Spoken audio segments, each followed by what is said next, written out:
it's over. Do you need anything like I need you?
freedom.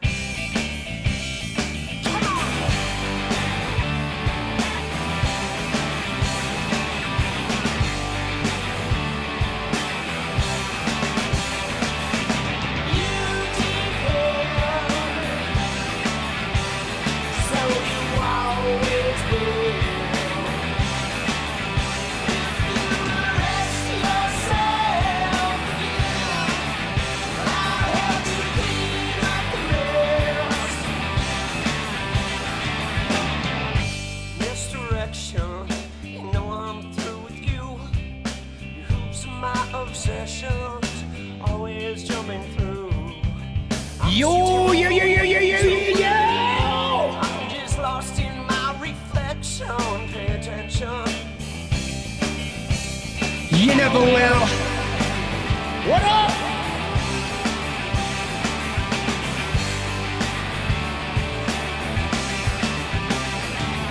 Oh! I will Analyze and fall victim. My venom lowers. You love me? Let's go. Love you guys too. Pay attention. Yeah, you never will. You depend. So you always win. If you arrest yourself again, I'll help you clean up the mess. I wonder if you ever did, yeah. I wonder if you ever did like I did. I wonder if you ever did, yeah. I wonder if you ever did like I did. Let's go!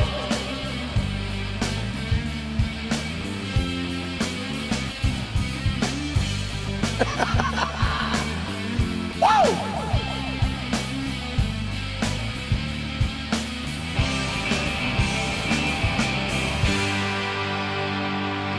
I just wanna be free.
Now how's that for an intro, baby? Oh yeah!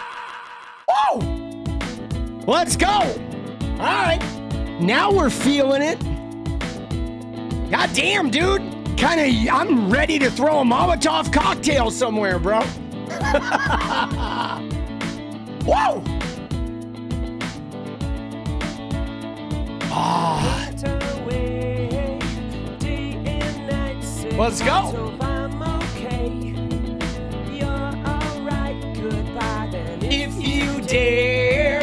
Someone new is pulling everywhere. I'm afraid to let them know. Is what I say. I Feel far away.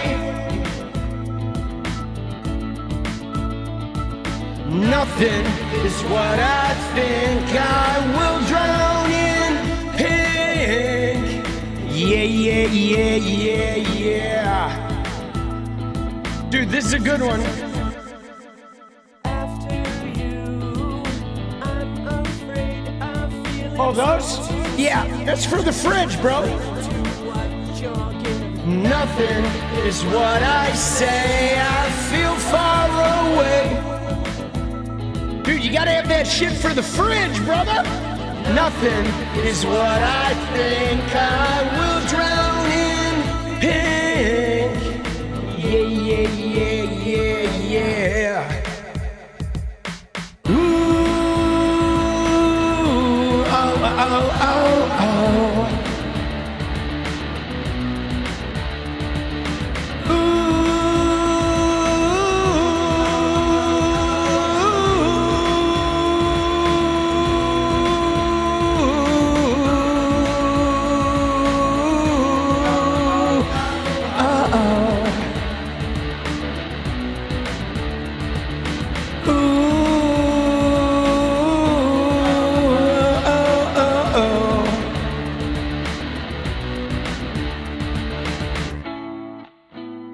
Let's go. Dude. All right. Dude, how we doing? Whoa. Dude, that was an intro. Dude, that was like a rendition of Freedom. You know what's crazy about it is that song Freedom that I was just belting to? Dude, I wrote that fucking song, bro, in 1998. You know what I'm saying? And like, it's weird for me to think about how I would write a song in 1998 that meant a lot to me in 1998. Don't get me wrong, it really did, right? I mean, I've lived my whole life about like freedom and living as much to like outside of the capitalist system as I can.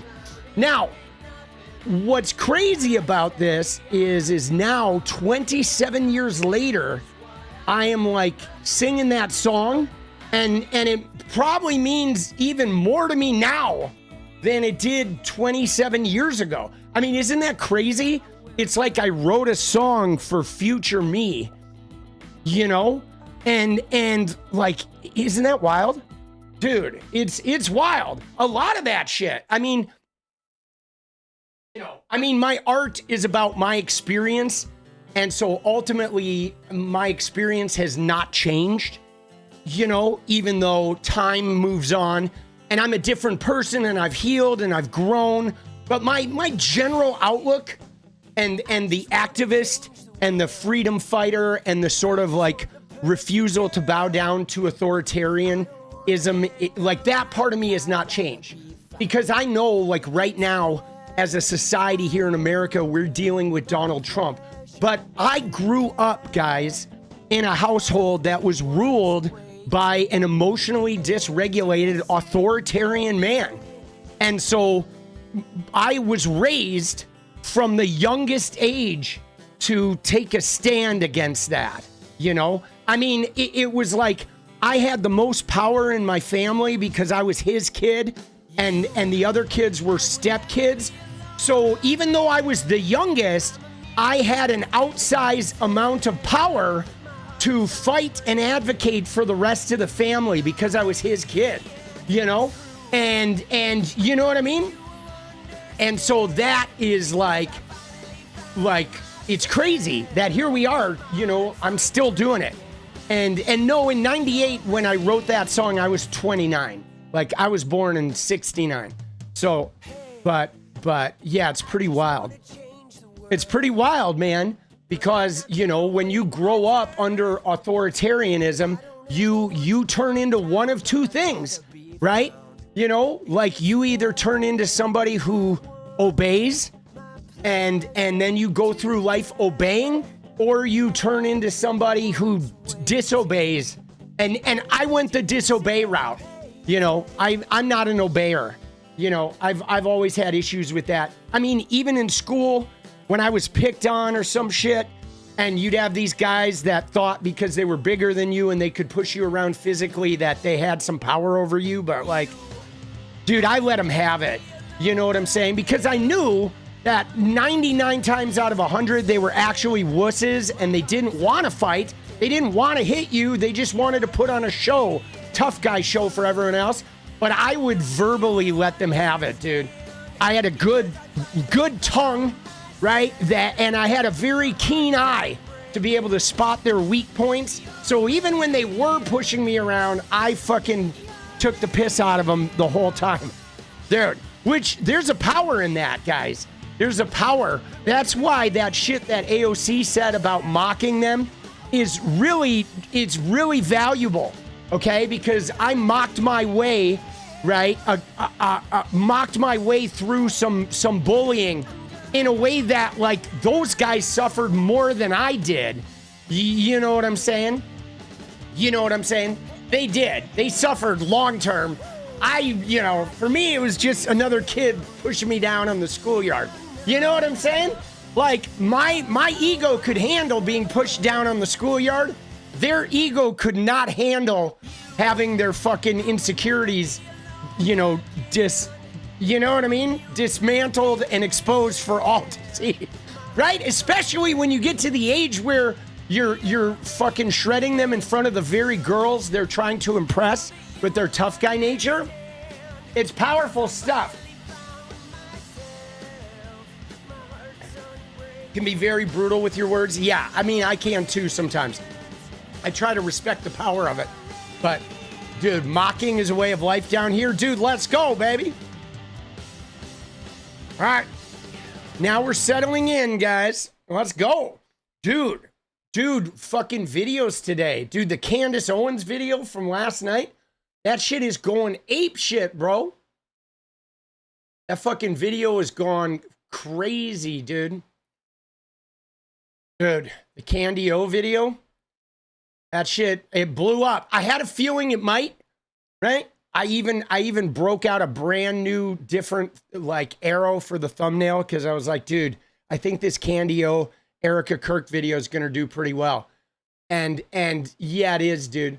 That shit is already at fucking, dude, the Candy O video from 11 a.m. this morning. It's 12 hours now, guys.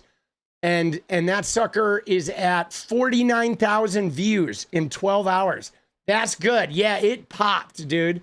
It popped. I had a feeling it might. I mean, I took my time with it. I didn't go to bed until like 10 a.m. because I definitely took my time with it. I mean, I got the early video done, and then I really took my time with that one. And I just had a feeling it was going to pop. Right? Dude, it's good shit, bro. Erica Kirk has 3Ks. I mean, that may just be the universe fucking responding, right? You know what I'm saying? Like, are we surprised that Erica Kirk has 3Ks? I, for one, am not, guys. I don't know about you, but I, for one, am not surprised that Erica Kirk has 3Ks. Dude, you know what I'm saying? Dude, my thing is this, dude. I mean, I feel like the pain of what she's doing, right? But so my thing about it, guys, is this. Hold on one sec. I'm going to show you this. All right. My thing about it is this, guys. Watch this. All right. This is what I wonder when it comes to Erica Kirk, okay? Because we know there's some grift going on. We know that there's some type of Christian nationalist agenda going on. But what I really need to know, guys, the one thing that I just absolutely need to know is this right here, boss. Watch, you're going to see. I'm going to show you. Dude, what's up with those fingers, bro?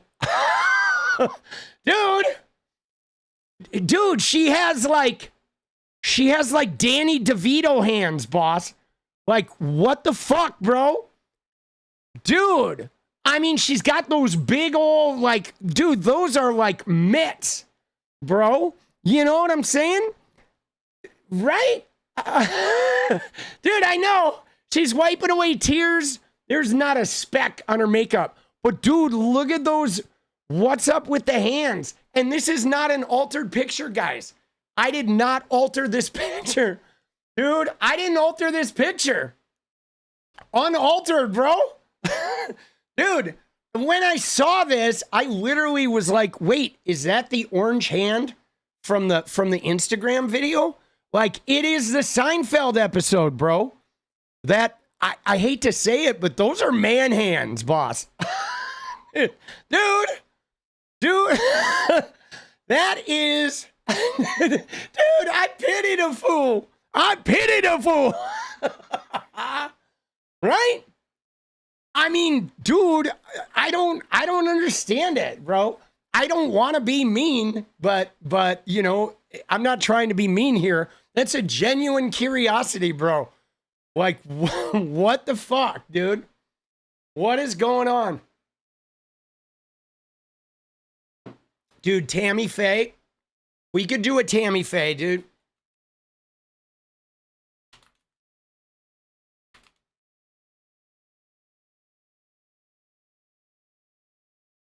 I mean, dude, 𝗙𝗵𝗡, dude, she did the same shit, bro, with the fucking cloth.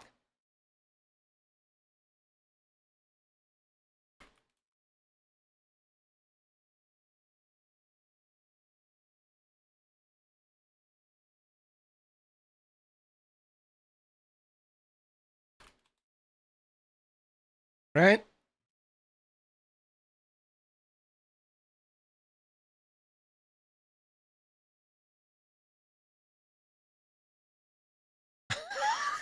I mean, dude. Tell me. There's some similarity there, guys. All right? Right? There is some similarity, boss. Oh, shit. Dude, it's the fucking the wipe of the eyes. Bro, those hands though, right? Dude, those hands are fucking something else, boss. I couldn't get over it, dude.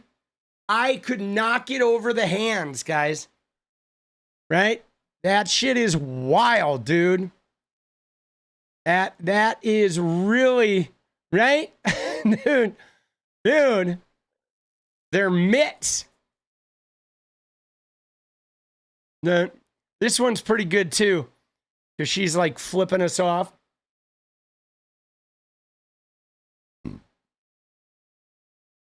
Bro. That shit is wild. So, all right. I feel like, guys, dude, we gotta talk about the Manosphere, guys. Okay? This is one of those things, guys. Right? I saw this today. Right? I saw this today. It showed up. It said the young male virginity on the rise. Share of men under 30 who report 0 female sex partners since they turned 18. Okay? This isn't like, we're not talking about teenagers. We're talking adults. Okay?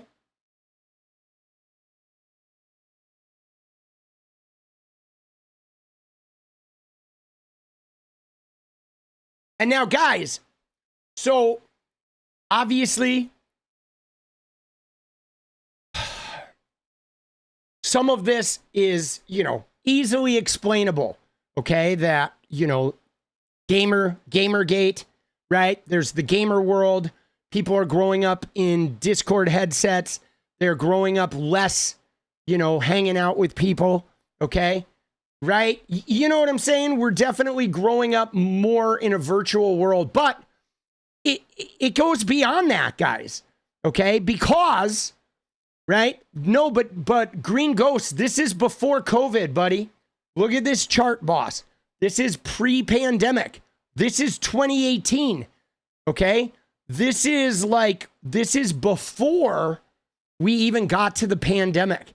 Okay? This was increasing. I mean, obviously there's a big bump during Trump's first term, but yeah, we're going to look at some of what Mockler's talking about because, guys, so yeah, for those of you who are just listening, the chart we're looking at shows the young male virginity rise, share of men under 30 who report 0 female sex partners. And from 1989 to 2008, it would go anywhere from like 6 to 15, basically up and down, right? An ebb and flow of between 6% to 15, down to 6, to up to 15, down to 8, up to 15. And then in 2018, or in 2008, it was at 8%. And then between 2008 and 2018, in one decade, it shot basically straight up to 27%. And with no dip, just straight rise. Now, there are a number of issues that on the outset that you can say, yes, the rise of social media, the rise of online chats, Discord, the rise of freely available, pornography. Okay. There's many like symptomatic things that you could say this has something to do with it. Right. But what I think is more important, guys, than necessarily looking at the rise in young people not having sex, I think there are some other factors too. I think there has been a reboosting of like religiousness. I think some of these younger people are being indoctrinated against sexual relationships. I think there's been a slight boost in the evangelical Christianity, and they're sort of like infecting into the young people, a generation of older people being very sternly,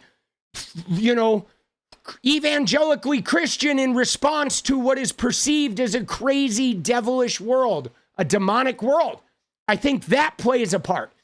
But also, guys, we cannot underestimate the power of the gaming Manosphere section.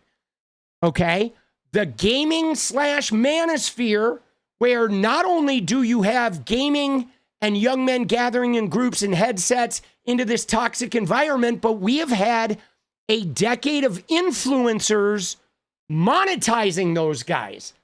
Manosphere influencers trying to sell misogyny and this fake power system to young men in headsets, and young men kind of buying in. And in fact, what's happened is it's not like young men can't have sex with women. It's that when you're trained to hate women, women don't really want to hang around you. If you're a dude who is trained to like think women are, trashy, they're only sex objects, they lie all the time, etc., insert Manosphere trope right there, the women aren't going to want to spend time with you, man. They just don't want to hang. And what I think, guys, what I think is most important about this chart is not even what's on the chart. And this is some of the shit we're going to look into. This speaks to what Adam Mockler has been talking about. Other Gen Z people have been talking about this. And what it is, guys, is the rise of this sort of like men no longer being intimate, the rise of these gamer boys finding these influencers like Asmongold and Myron Gaines and Andrew Tate and these shitheads that all started to really blow up. A lot of these guys, Rogan, right? I think it started with Rogan, and then eventually, when we get to 2018, it started, then we're getting into the Andrew Tate shit. He was starting to come into the mix shortly after this. But this, guys, is when Charlie Kirk and Nick Fuentes and the Andrew Tates and the Sneakos started sort of exploding, okay? You had a bunch of, young men that are no longer hanging out with women. They're isolated, they're angry, and then a whole bunch of influencers come in and pile on this, and it started the sort of the red pilling that we're now dealing with, where now Nick Fuentes is a mainstream figure. Isn't that funny how that works? Dude, Nick Fuentes is a mainstream figure, boss. Jesus H. Christ. You know what I'm saying? Jesus H. Christ, boss. That's where we've gotten to the point of where Nick Fuentes is now getting mainstreamed, guys. Right? Oh, Lord. Now, I'm going to say this, okay? I'm going to say this. I will say that I think Nick Fuentes and the Groypers are probably doing us a favor, okay? I know it sounds crazy. I know there's growing pains, and we're going to go through this transformation, and young people right now are probably going to go through some shit for a couple of years.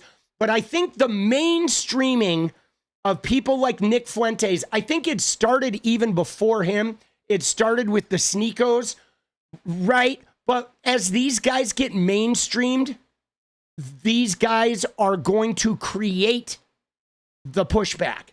They are. They will create the pushback, okay? Like groipering young men en masse is, I mean, it already has started, right? Young women are already so left-wing. I mean, look at our most recent election, guys, okay? Hold on. Let me get to, look at our most recent election, okay? This is, look at this, okay? 81% of young women voted for Mamdani. 80% of young women voted for Cheryl. 78% of young women voted for Spanberger. Okay, these young women are going to college. They're getting degrees. They are becoming feminists. And what else do you notice about this, guys? Look who they're voting for, guys. You see who they're voting for? They're voting for women. Look at how many women are governors now. Cheryl, Spanberger, Hochul, Big Gretsch, right? You know what I'm saying? Like, they're voting for themselves. And women are winning these elections and winning these positions of power in extraordinary rates, okay?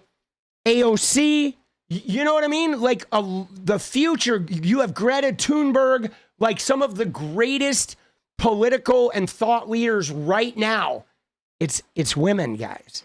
It's women, okay? That's a big change in America, right? Take away our rights, we're electing people that care. You damn right you are, okay? Now, what's crazy about this, guys, is this response here of the Defiant Baptist, right? He says, eventually you'll agree with us. It's time to repeal the 19th Amendment, and it may be sooner rather than later, right? Now, this guy's not alone, though, okay? Because check this out. Look at this. All right, you remember our little fucking, our stupid pastor? You remember Dale Partridge? I don't know if you remember this guy, but this is the guy, the crack-sucking leggings guy, okay, that I brutally ratioed. Let me just pull you to this guy, dude. Look at him. Watch this guy. Crack-sucking leggings. Like, remember, look, he's got 2.7K likes, right? And then we go down here and we look at this, 21,000, dude. This guy got ratioed so bad, okay? And I'm not the only one, dude. He got ratioed by like 100 people in his comments. This guy is cringe. He is cringe, but look at what he's up to, guys. Look at what this fucking guy did, boss. He just filmed a video. Look at this. Watch this. It says, repeal the 19th Amendment and restore the household vote. Dude, why do they always look like this? Right? Why is it everybody who says like repeal the 19th Amendment looks like a somebody who eats like 10 times too much fiber for their own good, right? Somebody who looks like they haven't left a basement and they've been jerking off to Cosmopolitan magazine for like, you know, a year straight, right? You know what I'm saying? Dude, they always look like that. Like, look at this guy, bro. Holy shit, dude. Like, lay off the Metamucil there, homie.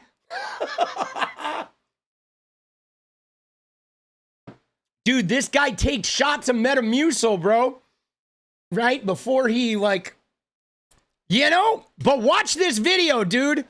This video is wild. Okay, you ready? Watch. Here we go. Is it good that women can vote in America? I don't think so, and here's why. Nearly every legalized moral atrocity of the last 100 years was made possible by the female vote. Abortion and homosexuality would likely still be illegal if not for the female vote. Mass immigration in the welfare state rode on the backs of the female vote. Nearly every modern Democrat, including Obama and Biden, were elected because of the female vote. Even last night, the new Muslim New York City mayor Mamdani won specifically because of the female vote.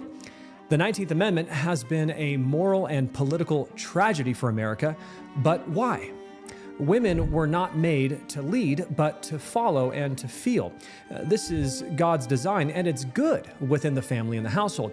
But emotions cannot be what is used to rule and govern a nation. Statistically and generally speaking, women vote for whatever feels most kind or peaceful or safe to their emotions. Women crave security and comfort, and whoever promises those things wins their loyalty. Dude, you know what's so funny is like the level of emotional appeal in this video is like off the charts, right? He's like, we're so endangered by women voting, all the atrocities. Oh, that really bad abortion and homosexuality was women, and that black president was women, and it's all because the women are so emotional. I'm so scared if we keep letting the women vote. I'm going to oh my God, I'm going to smash my pee-pee with a hammer. Dude, right? You know what I'm saying? Dude, oh shit. Dude, Mike said, why is his wife walking in the background carrying a suitcase? Dude. Yeah, and what's with the music, bro?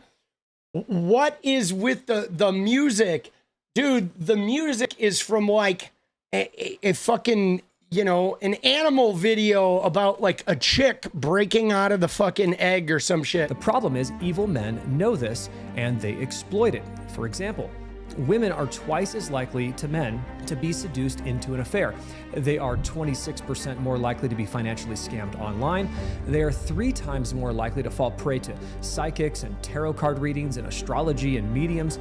The same emotional vulnerability that shows up there also shows up in politics. Many call it suicidal empathy. So I believe that we should return to the household vote, where women share their thoughts with their fathers or their husbands, and the men in their life make the final decision. Men are not perfect, but they are far more fit to rule with logic, and they are less likely to be deceived in political matters. Dude, that's such bullshit, bro. Like, you know what I mean? Source, you ready? Here we go. Hold on. You ready? Watch this.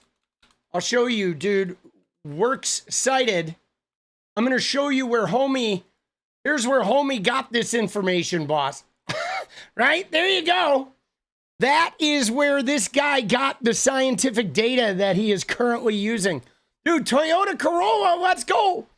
As a Gen Z, I can tell you it's way too easy to fall into the manosphere. I almost fell in. Thank God I was able to steer some of my friends away. Good for you, Toyota. Yeah, boss. You know what I'm saying? And thank you. But you know what it is, guys? What it is with that manosphere stuff is the algorithms don't make it easy for you. Like once that shit gets into your feed, it becomes an overdose, So, I don't believe that we should repeal the 19th Amendment because I don't love women. I believe we should repeal the 19th Amendment because I love America and I love American women enough to protect them and our nation from their political exploitation. Dude, isn't that crazy? So the sum total of that video, okay, he's saying he doesn't hate women, is what he says, but he thinks they're so emotional and weak and incapable that they just get taken advantage of and exploited by the bad guys. But he's not a bad guy, okay? His wife, who fucking whatever, puts up with his bullshit, he's not a bad guy, right? She slaves away to raise his brats because he's a good guy, right? He's one of the good ones. But they are so weak and so incapable that you must have a household vote, must have a household vote system where the men make the voting decisions for the ladies to protect them from their susceptibility to political exploitation. Now, I would like to add that this guy voted for Donald Trump. Okay. So now this guy voted for a guy who like said he grabs women by the pussy. So I don't know if 𝗙𝗪𝗏 here would like, if that means if Donald Trump came to his house and just grabbed his woman's junk, if 𝗙𝗪𝗏 would be cool with that, right? Because he voted for that. Okay. He voted for an adjudicated rapist, the best friend of the biggest pedophile and child sex trafficker in modern history, right? He voted for that guy. So you got to ask yourself, Dale, were you exploited? Like, why would you vote for a pussy-grabbing Epstein bestie to be your leader? How can you defend that and say that that was the right choice, that was a good choice? I mean, dude, when you're a star, they let you do it. Dude, Donald Trump would roll in and grab his wife right in the crack-sucking leggings, boss. Okay? Dude, isn't that wild? Now, granted, this guy is like rage baiting. Okay? There's no doubt this guy is rage baiting, but this guy believes this shit. Okay? These guys believe this shit. Look at this. Like he says, he looked at that same thing I have, okay, where I showed you how the women voted in this election. And he says the way to win women is to restore them to God's design, which is not leadership. No more manipulating and pandering to women. The men must rule their households, their cities, and their nation. This is not oppression, but it's a recovery of biblical order and feminine dignity. But see, dude, what the fuck? The way to win women is to take power over them. Oh, okay. Now we understand why he voted for the pussy grabbing rapist, right? Because he thinks the way to win women is to restore their feminine dignity, which allows men to simply take power over them. But it's not oppression. It's biblical order. Oh, okay. Oh, not oppression. Biblical order. Okay, got you. All right. Isn't that wild?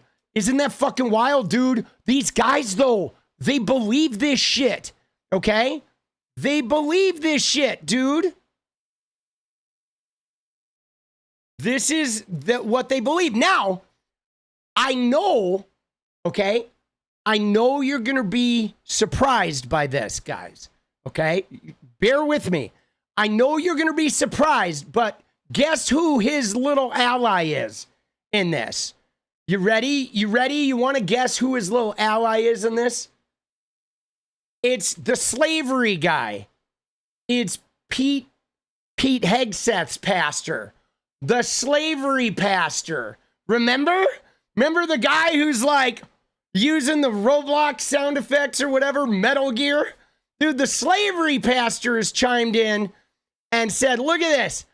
He's like, oh, dude. He's like, I've noticed the reactions to this video are incredibly emotional. Okay? And then look at what he says here. Okay? Look at this. You got to watch this guy's fucking thoughts here. Because look at what they're up to, guys. Look at what they think they're doing. Okay? This guy says, the practical and strategical argument against this is that you folks have about zero institutional power to impose this, let alone public support. And all this is doing is driving young women further into the hands of the feminist left, ensuring your electoral defeat as it stands. It's political suicide, which is not entirely wrong, okay? There is no greater way to ensure that men never have sex again and to ensure that women go far, far left than to continually say, your response to the way they vote is to try and take their vote away, and that you believe you have biblical authority to do so. But look what he says. Look at his response here, because this is very telling about what these guys are up to. He says, it seems like you don't really understand how politics works. The shifting of the Overton window is essential to political success. Repealing the 19th isn't first on my priority list, certainly. Right now, I'm primarily concerned with moving the Overton window to a point where we can state plain biblical truth in polite society, right? Truths that used to be self-evident, dude. He's digging into the fucking, right, into the Declaration of Independence and shit without everyone losing their minds. The only way that happens is by a growing majority being willing to take the arrows for violating the norms of the current Overton window. First, the Overton window shifts. The general public starts discussing the ideas majorities form. Then politicians start to pay attention. So this guy thinks if he and his flock of rebel Jesus men start talking about this hard stuff, like women not being able to vote and women being relegated to rib status, that eventually they're going to move the Overton window where enough men are like, yeah, you know what? Women really shouldn't be able to vote and they're just ribs. And then we're all of a sudden going to start passing some legislation taking away their right to vote. Dude, delusional. This is as delusional as like their belief in God. Okay? I mean, we're delulu.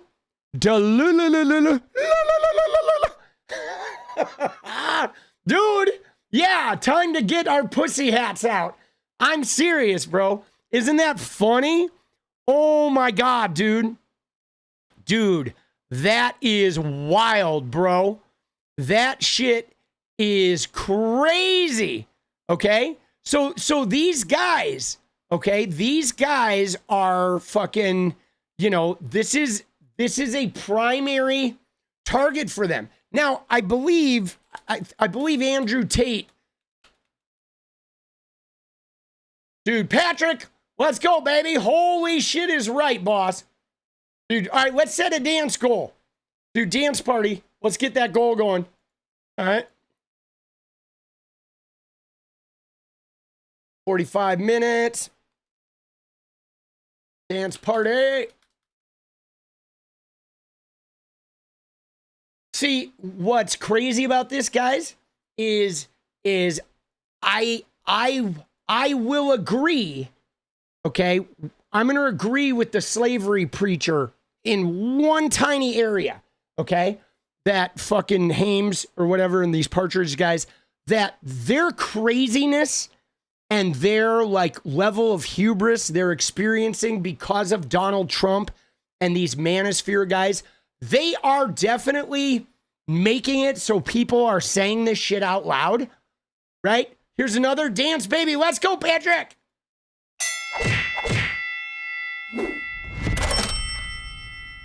Right? I mean, pussy grabbing Trump and Andrew Tate and Asmongold and these shitter Manosphere people and Joe Rogan's like quiet tolerance of these guys, people like Andrew Schultz.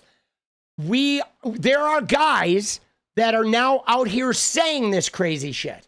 Okay? They are. They're saying it. They're emboldened. They're so crazily emboldened. They think that people are listening to them. Okay? And maybe some of the groypers are, but I don't think the Overton window is fucking shifting, bro. I don't think the Overton window is shifting. I mean, the only window that's really shifting is like young men are getting more and more left behind. And then those young men are going to get more and more worked by their decision making in life. And then those men are going to have a reckoning that they're going to pay probably a decade from now, right? It's time for a new evolved masculinity. It doesn't involve oppressing women to feel like a man. I agree with that, dude. Iron Fist, let's go, baby. But I think, though, I think they're just creating an accelerationism on their own kind. You know what I'm saying? I think they're making their own movement get accelerated to its demise because the backlash is coming. Okay? The backlash is coming. I mean, you know, like, dude, my thing is this, okay? You ready? I think that when we look at somebody like Dale Partridge, okay, like this guy, Okay, this guy is obviously a fucking clown. Okay, but here's the deal. Let's dance. Whoa! Let's go. So the one thing that this guy has is this guy has a tremendous amount of power inside his congregation. He has a tremendous amount of power inside his family. Okay? Then you look at people like the influencers, like Asmongold, Jake and Logan Paul, Dana White, whatever. You look at Andrew Tate. They have a tremendous amount of money. They have a tremendous amount of power. Okay? Now, young men who are buying into this shit don't have that power. They don't have that power. They don't have that money. They're not going to have the same experience that these guys have. Okay? This guy can get on the internet and talk about repealing the 19th because he has a wife who will bow down before him at home and say, yes, I shouldn't have the right to vote. I run all my voting through my husband. And maybe his whole congregation buys into that and they think he's some divine connection to Jesus. But if you're just a young dude who goes to college or goes to your workplace and you start talking about repeal of the 19th, you're going to be treated like you have fucking leprosy, bro. Nobody's going to be hanging out with you except like, you know what I'm saying? The dudes that are smearing pork rinds all over their face and getting into another Call of Duty lobby. Okay? You know? Like, you know what I mean? And you're right, Seattle Jen, that's a good point because it is a con because she actually does run the household, right? And you know what I'm saying? She does, without a doubt. He's spending all day jerking off to Cosmopolitan magazine. But dude, let's look at Adam Mockler though. Because fucking Nick Fuentes is tied into this, guys. He is. Nick Fuentes is tied into this shit because these guys right here, this is who Nick Fuentes targets. This is who Andrew Tate targets, right? And it's really deceitful too, right? Because a lot of these guys, like Andrew Tate, tells them like, you need to stop watching pornography. And most of these guys can't stop watching pornography. They're hooked. So every time they watch it, they feel like a little bit ashamed and they're stuck in this cycle of feeling bad for having watched pornography, feeling like it's destructive for them. But the way out is Andrew Tate. The way out is 𝗙ecie🗶🗆. The way out are these male influencers who say, hey man, if you get like us, you're going to be free of this whole thing. But the reality is they're probably watching it a whole bunch too. They're just lying and taking your fucking money. You know what I'm saying? Like, let's be fucking real. Okay, the Bible has too much power, period. It's so gross. Dude, Miranda, you're not wrong, dude. Right? But dude, these are the guys that they are fucking after, bro. These are the dudes that they're trying to convert, right? And so look at Andrew Tate in here, boss. Where did he say this shit, right? There was something he said here. Dude, look at him, dude, how, there's no way this guy is straight, boss. Look at him, dude. Like, what are we talking about here, bro? Dude, look at him. Dude, like, no way, bro. Dude. Dude, he sits like a power bottom. He does, dude. Dude, the way he sits. What are we even looking at, bro? Oh my God, dude. Wait, there was a tweet from him, dude. Oh shit. There's a tweet from him about Mamdani. He is definitely on the deal. I mean, you never see these guys hanging out with women, guys, ever. You never see them hanging out with women, okay? You never do, dude. They're always in groups of bros, dude. Always, right? But one thing to remember, guys, is this, okay? Is this guy, he quit, okay? he was like a kickboxer, and supposedly he had a little bit of his career where he was pretty good. But guys, he quit. He quit. You know what I'm saying? He quit. He went on a reality TV show, and then he got kicked off because of abusive shit he did to women. And then he was like, oh, the abusive shit with women gets a whole bunch of attention. And then he sort of rebranded himself as like this guy, right? But dude, they quit though. Now look at him. Now look at what he's doing, dude. He's boxing a fucking the Pillsbury Doughboy, bro. Like, right? And of course, compared to this guy, he's like, oh yeah, I'm in physical shape. Right? Oh yeah, look at how fucking tough I am. Right? Dude, let's go. If he ain't G, he on the way. Yeah, he might be, dude. Dude, CTE, there could be some CTE. But these guys, dude, there's never a woman in sight. Okay? There is never a woman in sight anywhere, boss. You never see these dudes hanging out with women. Anywhere. Bro, never. There's never any women, ever. It's like a room full of bros, dude, always. Their whole thing is always bros. It's wild, guys. The crazy thing is for me, right? One of the things for me that was really interesting and why for me, I don't think I would have ever been susceptible to this. Because I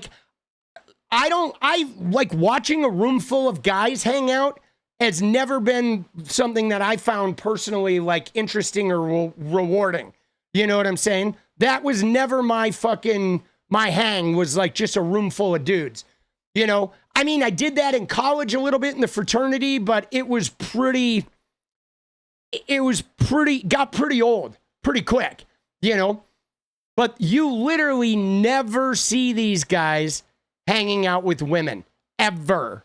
There's never women in their fucking orbit, ever, okay? Not at all. But dude, let's look at 𝗏𝗏𝗡𝗏, because 𝗏𝗏𝗡𝗏 did talk about this shit, okay? You know what I'm saying? 𝗏𝗏𝗏𝗏 brought up a good point the other night on CNN about this, okay? And this right here, dude, this shit is I think this is really important, okay? Because I feel like I said, we started here, and I feel like we're paying the piper. Okay? Right now, we are paying the piper. Okay? And here's how. We started off with the response. So Obama, okay? Obama, the black man, and fucking, you know, his presidency, healthcare, okay? LGBTQ rights. There were some things that came in under Obama, which were the idea of being a compassionate, respectful, caring man, okay? This is something that grew under the Obama administration. And a whole generation of men, like my age, men that were in their, 30s and 40s during the Obama years, we went to therapy, okay? We eradicated our fathers in us, and we went to therapy, and we started healing some of the bullying, some of the messaging about masculinity and manhood and how we process emotions, how we take care of ourselves emotionally. A lot of us did work like that and started raising a generation of sons, right? Like 𝗏𝗏𝗏𝗏 or like my son Bryce, right? The young men that were out there fucking, like voting for, Kamala Harris and Hillary Clinton and, Abigail Spanberger and, right? You know what I'm saying? They're young, they're progressives, they're not afraid of feminism. They know how to like support women. They're not looking for women to become mommies and caretakers, etc. The way those men showed up was from having fathers who had done some healing work. Okay? That's really what it is, guys. If your dad doesn't do any healing, there's a real good chance that the manosphere shit is going to get its hooks in you.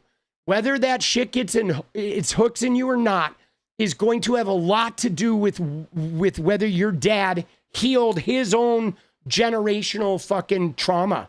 You know, that's sort of how it goes, right? And so there was a big set of healing. You know what I'm saying? There was a big like period of healing for a lot of us men of my generation during the Obama years. I think we had some road signs. We had some road maps of watching like George Bush lead us into war in Iraq, and then 9/11 and the financial crisis, and just seeing the grift and the wealthy oil men just sort of like trash the country after Bill Clinton had sort of ushered in this period of like economic freedom and stuff. I mean, Bill Clinton wasn't perfect, right? Because if you were a black man living under Bill Clinton, you may have had a wildly different experience than the white guys did. But there was definitely prosperity and artistic freedom to be had in the 90s. Okay, there was like a rebellion and an anger, and we were like mainstreaming gay rights, and women were coming into power and getting advanced degrees and becoming,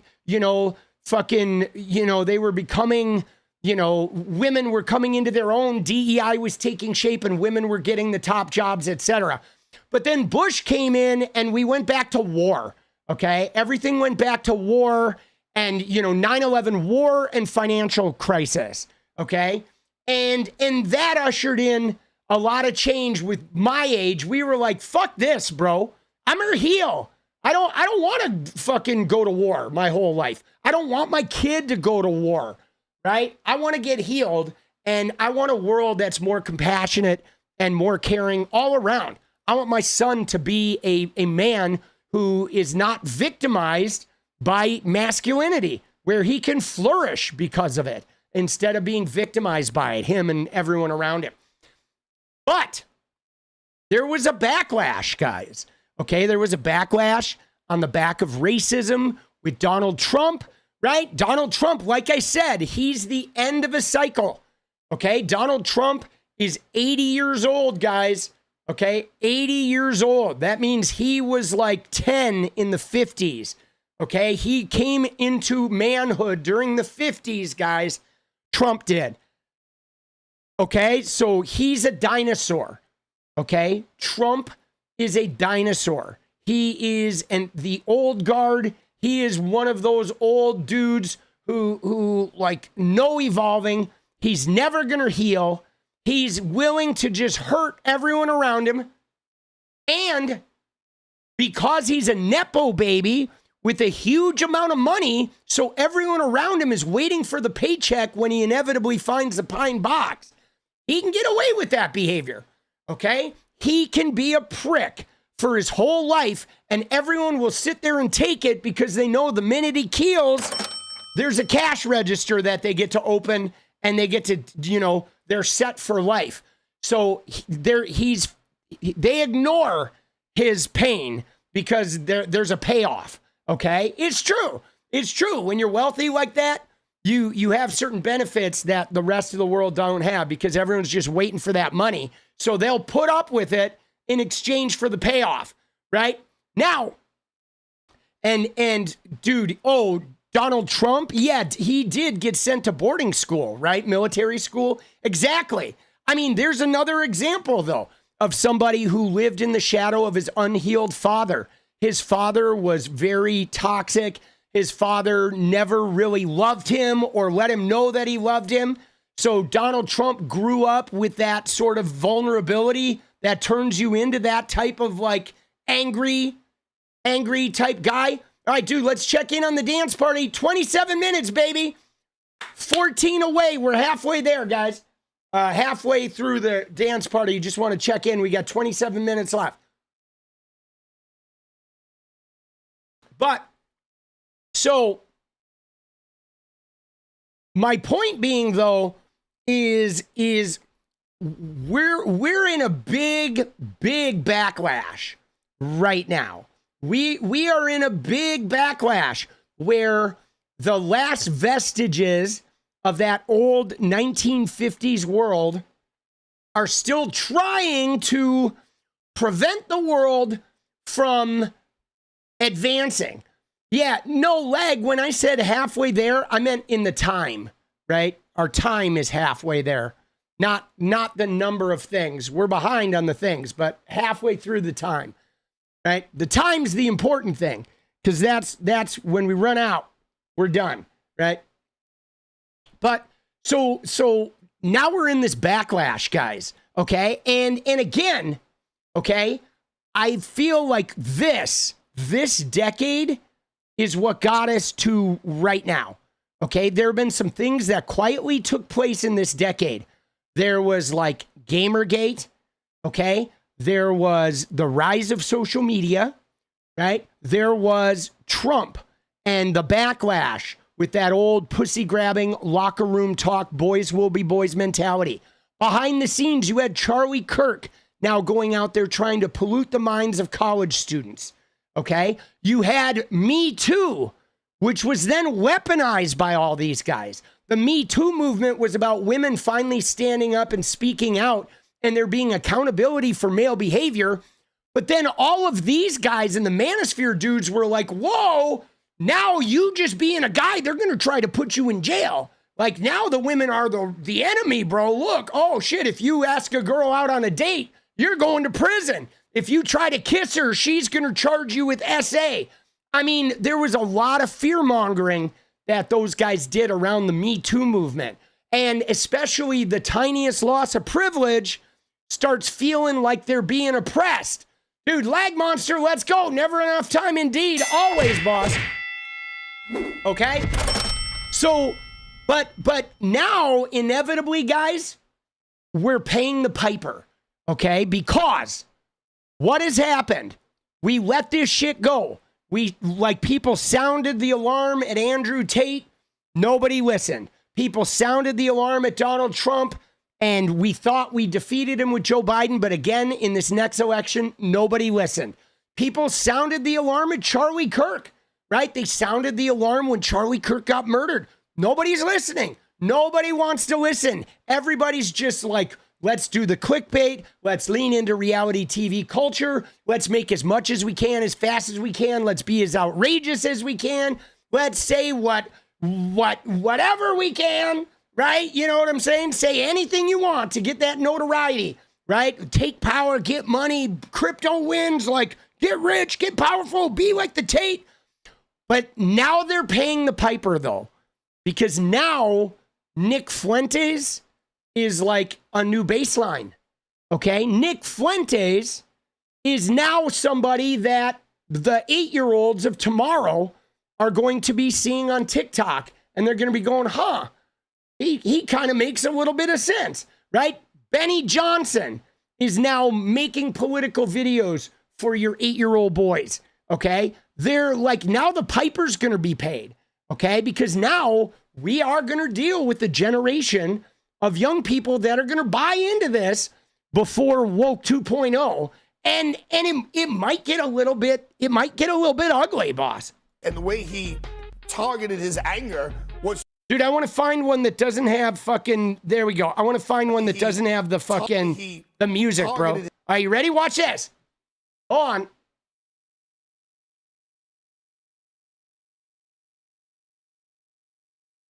Give me one sec here.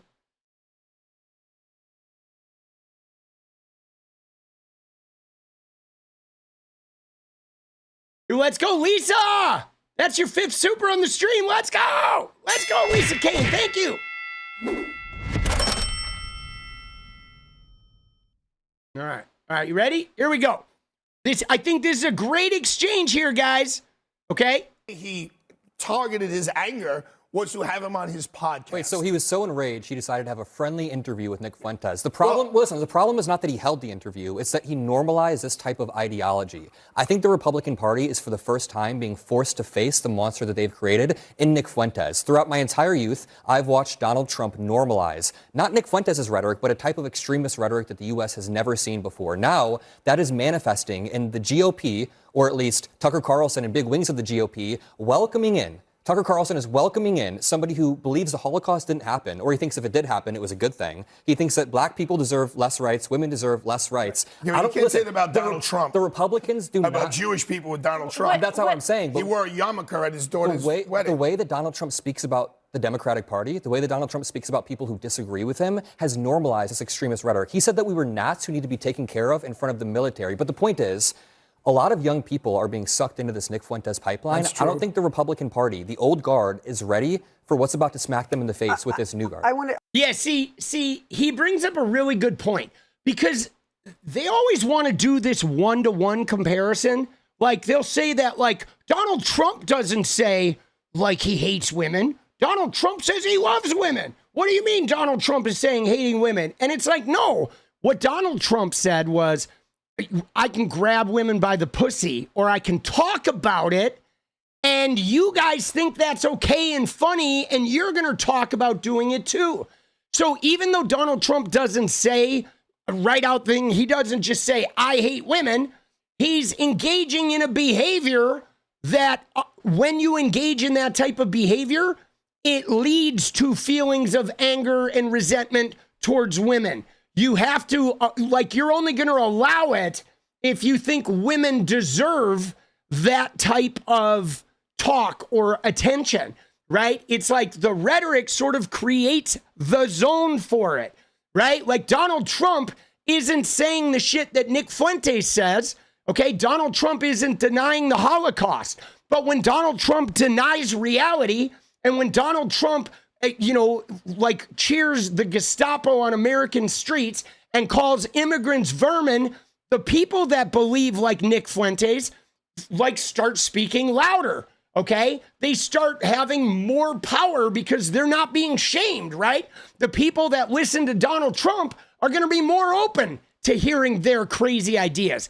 But I think what Mockler points out that's really interesting is the whole how the piper's about to be paid, right? Because if you look at, even look at Charlie Kirk, the arc of TPUSA, Donald Trump's people paid Charlie Kirk millions of dollars, okay, to convert young men to Christianity, right? That's what they wanted to do, convert them to Christianity. Like our buddy Dale Partridge, the Repeal the 19th guy. They want everybody to be Christian. They want everybody to be evangelical, to be born again. However, in the process of converting these guys to Christianity, these lonely, out of place, angry, resentful guys are getting converted to this evangelical Christianity. Then they're being monetized by Andrew Tate and Logan and Jake Paul and Dana White and Donald Trump and all the Manosphere guys. And eventually they find their way to Nick Fuentes and the Groypers get their hooks in them. But now, guys, the rest of the Republican Party, that's their fucking party, okay? These guys had a party with Mitt Romney and they woke up and everybody in the party is Sneeko, right? Everybody in the party is Nick Fuentes. You know what I mean? They go to bed one night and the party's Mitt Romney and John McCain, and they wake up and it's fucking Sneeko and Andrew Tate. And you're like, holy fucking shit, bro. All of a sudden now, what party am I in? Right? You know what I mean? That's what is about to happen to them. They are literally going to wake up to where their entire political party is this ginormous, anti-Semitic, Islamophobic, woman-hating, like pack of resentful celibate men. Dude, they're so fucked, bro. They are so fucked. Dude, let's go. Dude, Miranda said, look at bald dude's face. He knows he was cooked, and he knows Mockler's right. These old Republicans don't know what they have created. They just don't. That's it. You said it. You said it. That is the punchline, guys. That is the punchline of this is they have created Frankenstein's monster, and now Frankenstein's monster is going to dismantle everything they built, right? That's just it. Because again, guys, the thing about this, and here's why I don't fear this, okay? The reason why I don't fear it, I mean, I respect the damage they're going to do, but the reason why I don't fear this Manosphere shit and think like, whoa, the world's ending, I don't have this like world crashing down, is because you're not going to stop feminism, okay? Like, excuse me. Feminism is not going to be put back in the bottle, dude. You know what I'm saying? The same way that like gay rights, even if they overturn gay marriage, we're just going to fight for it again. You like once you uncork the genie, you can't put the genie back in the bottle, guys. You just can't. You know what I'm saying? The genie doesn't go back in the bottle. And so the feminism, the rise of feminism and the level that women are graduating from college, the level that women are like living independent lives, becoming governors, becoming heads of state, becoming, you know, starting their own businesses, becoming economic and social powerhouses of their own, like simply resenting them and trying to say like, we should take away your rights when you don't even really have the power to do it anymore because now they're the governor, right? You know what I'm saying? While all those Manosphere guys were on their couch playing Call of Duty in Virginia, talking about how we're going to repeal the 19th. Now, dude, a woman's the governor, bro. You ain't repealing shit. You know what I mean? Like Riley Gaines is like, trans people don't exist. There's a fucking trans woman in Congress, bro. You know, the genie's not going back in the bottle, right? You know, they just don't have the power. And if they try anything, the Attorney General Jay Jones is kidding. Jay Jones isn't really going to do that. You're trans and you're right here. Let's go, Chaotic. Dude, yeah, they're fucked, bro. They are, dude. Dude, Jay Jones is amazing. Dude, Jay Jones, I'm telling you guys, for me, dude, Jay Jones was the litmus test. It was, dude. Jay Jones, that was the only race that I was watching on Tuesday. It was Jay Jones. Because I felt like that Jay Jones race determined really the future of how the pushback was going to occur. Right? It really, you know what I'm saying? You know what I'm saying? It's fucking, dude, who was caught going 117? Dude, to Jay Jones was? Right? Oh, Jay Jones was? That's amazing, dude. But I thought that was the real litmus test. It really was. It was like, can we get out of this election, right? Can we get out of this election with like winning despite the Republicans' biggest sort of character assassination tool? Because they have tools, guys. The Republicans have tools that they use. You may have noticed, right? Tool number one is to try to force the conversation to what is a woman, men and women's sports. That they try to shut down the transgender rights issue and turn it into you're harming women. That's number one, right? And then they sort of attach abortion right underneath the you're harming women issue. That's tool number one. Tool number two is you guys are violent and you guys are demonic and we're the good guys, and you're going to kill us. Like, oh my God, people are going to die. It's not going to be safe if you win. And that ties into their law and order shit and their whole, like crime goes up when the Democrats are in charge. Oh, horrible crime-ridden cities. Those are their two main plays, okay? The other play they try to do is about prices, right? Like, oh, the price is going to go up. You guys, they're going to increase your taxes and you're not going to get anything. They're going to give all the money to the immigrants and the gays. So there's those 3 battle plans, but like the Jay Jones one, the you guys are violent and we're not going to be safe. And they were tying it into the murder of that woman in North Carolina and Charlie Kirk. We are all Charlie Kirk. And dude, nobody bought it. Nobody bought it. And in fact, Democratic voters got energized by it. Like, my God, we're going to vote twice as hard. We're going to show up in droves. Like, we like this guy even more because you think he's dangerous and immoral and harmful. And dude, that shit was amazing, bro. Dude, I love to see it, dude. I do. When I saw that, I was like, holy shit, Republicans are cooked. And I think they know they're cooked too, boss. I mean, I know they spent a couple days saying, oh, this is not that big a deal, but that took a lot of power out of their sales. A lot of wind got starved from their sales, boss. But I don't know, did you guys watch the 𝗙𝗪𝗏𝗧𝗏 video? Hold on. I think, dude, 𝗙𝗪𝗏𝗧𝗏 said it really well. By the way, I had a cameo in the 𝗙𝗪𝗏𝗧𝗏 video. Dude, talking about demons being real in 2025 is wild. It is indeed, Patrick. All right, guys, we got 11 minutes. We need 10 more and 11. But, dude, let me just show you.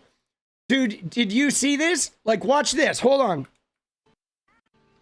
I'll drop this meat off at camp. And then I need to help the Reverend.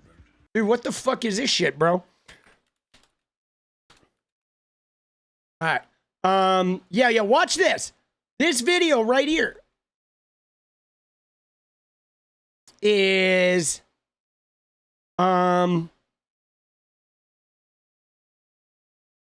dude, we had a little cameo, by the way. Right? We had a little cameo in this. It was the one about him being canceled, right? After the Erica Kirk tweet. Right here. Yeah, watch this. And Okay. they know. So watch this video. Hold on, we're going to watch a little bit of this. First time your super chat didn't get read. Where? Dance Magic Dance, let's go. Where's your super chat, Sam? This one? At least Resner's hate machine was pretty. There you go. Let's go.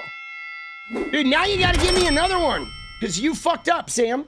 That was your fault. I'm kidding. Joking. Dude. All right, but watch this. Dude, look at this. Watch this. Look at what we got, guys.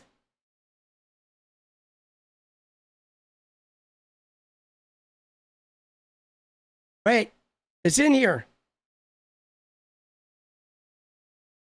Oh, let me take you through it.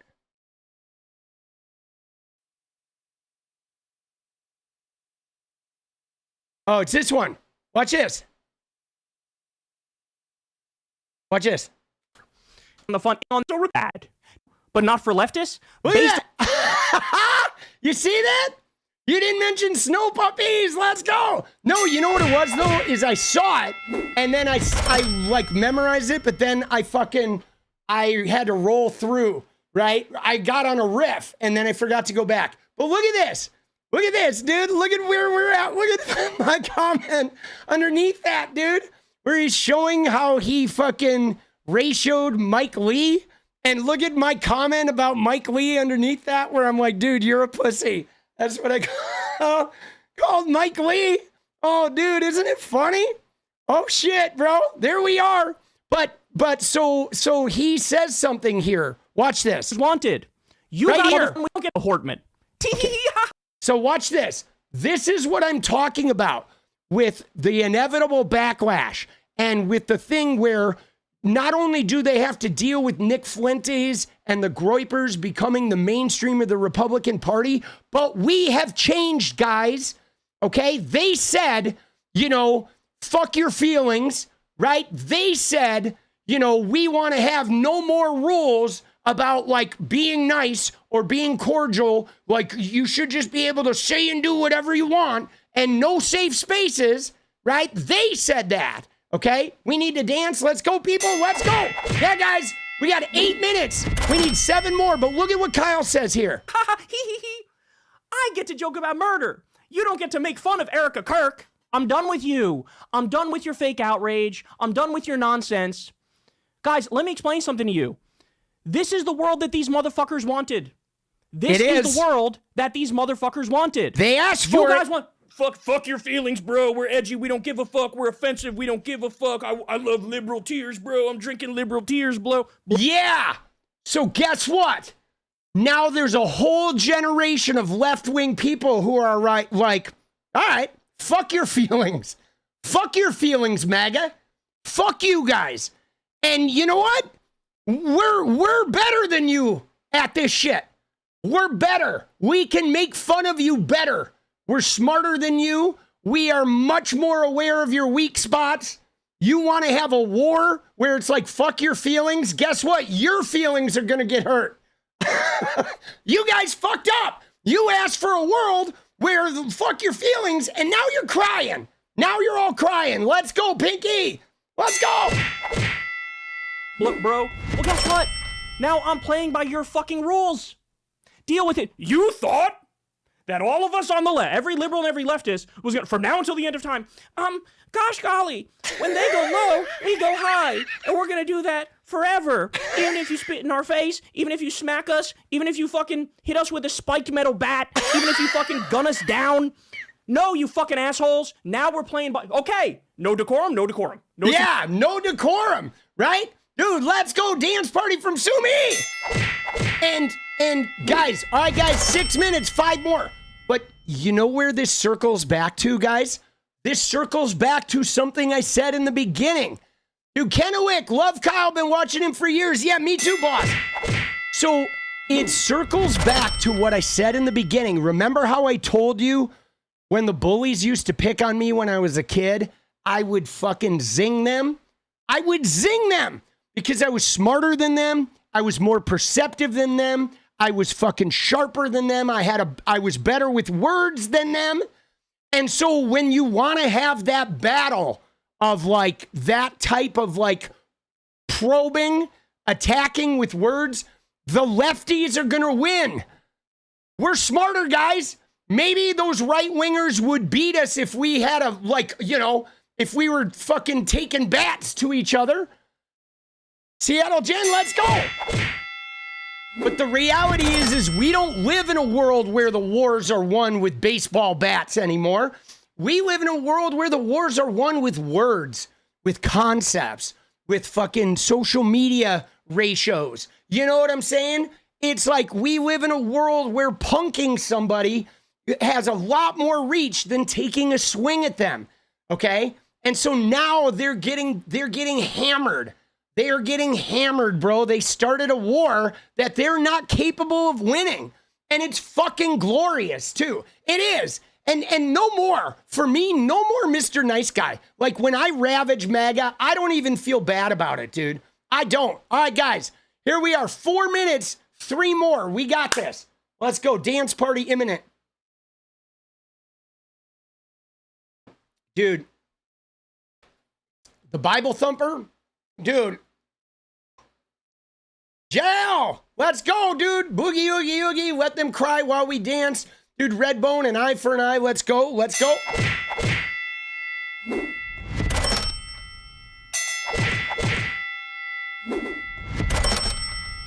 Dude, Alfred Light, when they go low, we checkmate that shit. Dude, let's go. Dude, you know, can I tell you a story? I want to tell you a good bully story, right?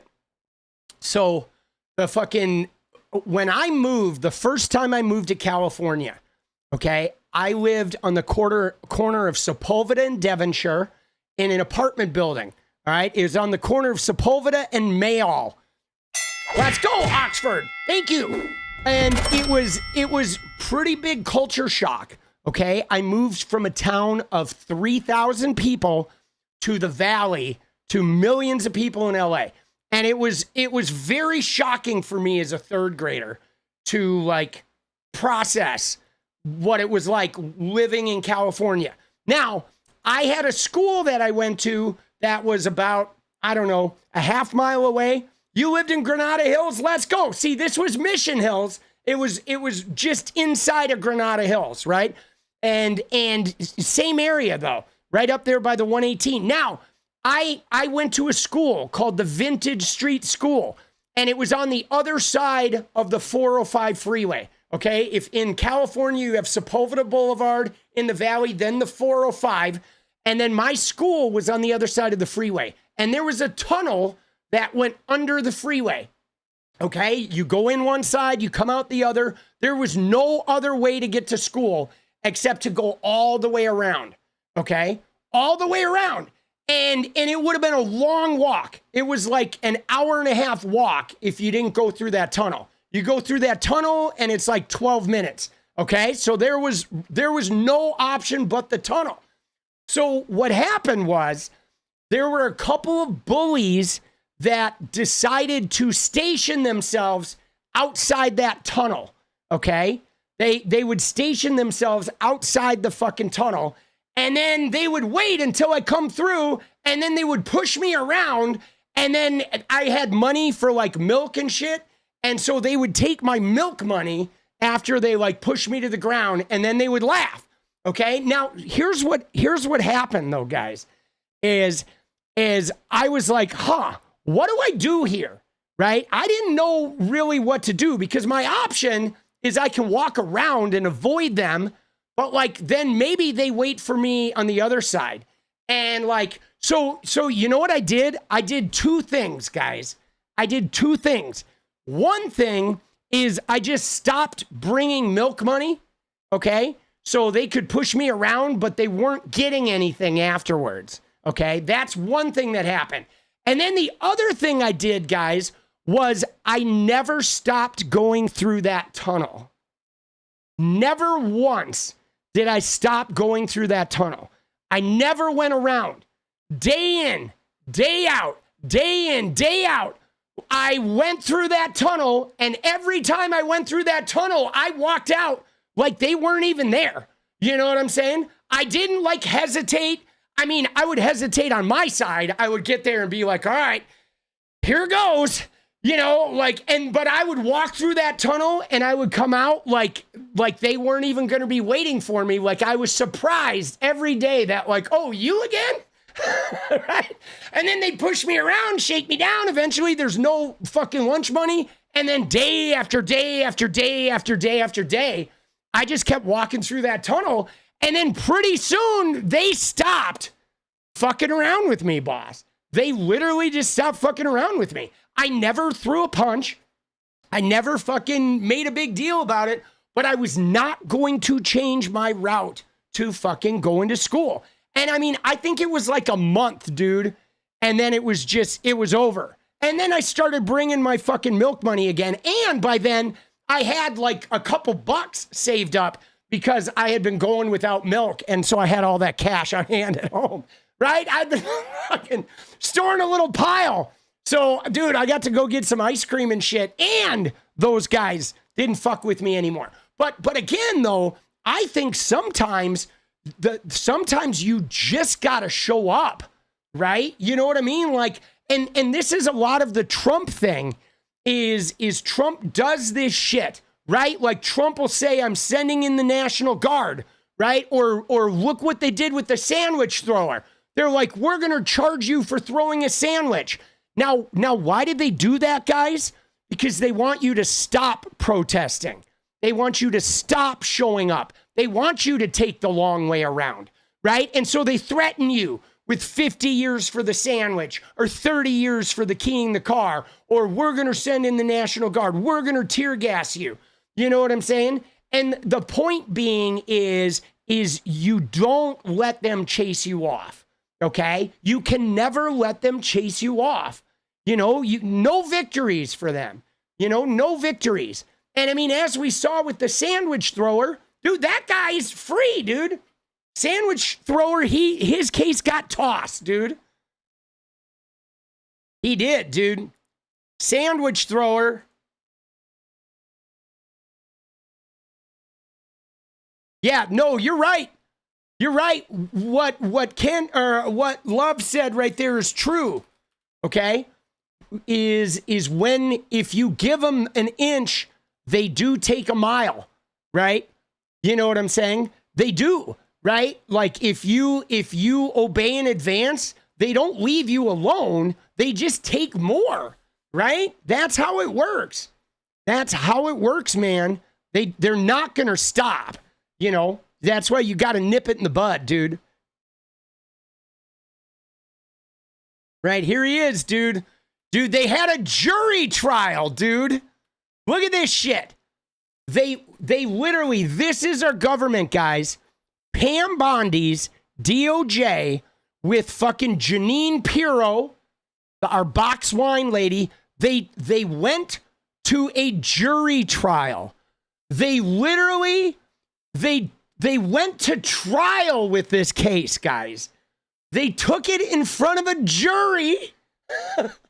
Like, they're so idiot. They're so dumb, bro. Isn't that funny? Dude, it wasn't enough for them to arrest him. And like, dude, this is ridiculous. They wanted to deny bail. The judge was like, come on, what are you talking about? They actually had a jury trial.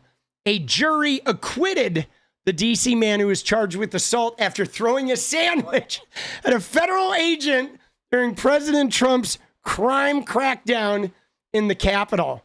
Isn't that funny? Oh my God, dude.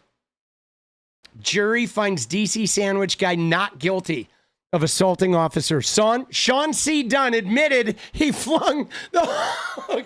Dude, what a line, bro. I mean, think about this, dude. Think about this line. This is the U.S. Guys, this isn't just like some random attorney. This is the United States of America. The United States versus Sean C. Dunn. Over what? Because he threw a hoagie. Okay, that's what our Department of Justice, the U.S. versus sandwich guy. Sean C. Dunn admitted he flung the hoagie at a federal agent. His attorneys called it a harmless gesture of protest as Trump commandeered D.C. police. Like, bro, like, it's not a sex trafficker. This is not a serial rapist or a serial killer or a human trafficker or the biggest fentanyl dealer in fucking Arlington, Virginia. This is a man who threw a sandwich. And so the United States federal attorneys, the Department of Justice, mounted a jury trial. Dude, we are like the laughing stock of the world, boss. And there he is, dude. Look at that, dude. I love how his shirt is like open down to the middle. Dude. Look at these clowns, dude. Look at these guys. All right. A jury on Thursday acquitted a man charged with assault after throwing a sandwich. All right. The one-sided food fight, which was captured on video and spread through social media, became a slapstick symbol of resistance to Trump's summertime takeover of local law enforcement.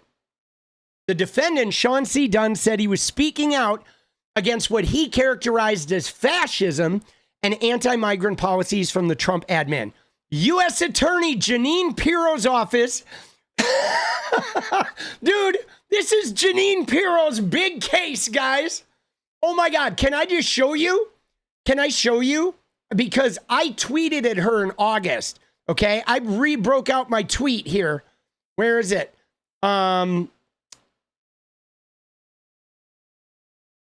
Where is it? It is...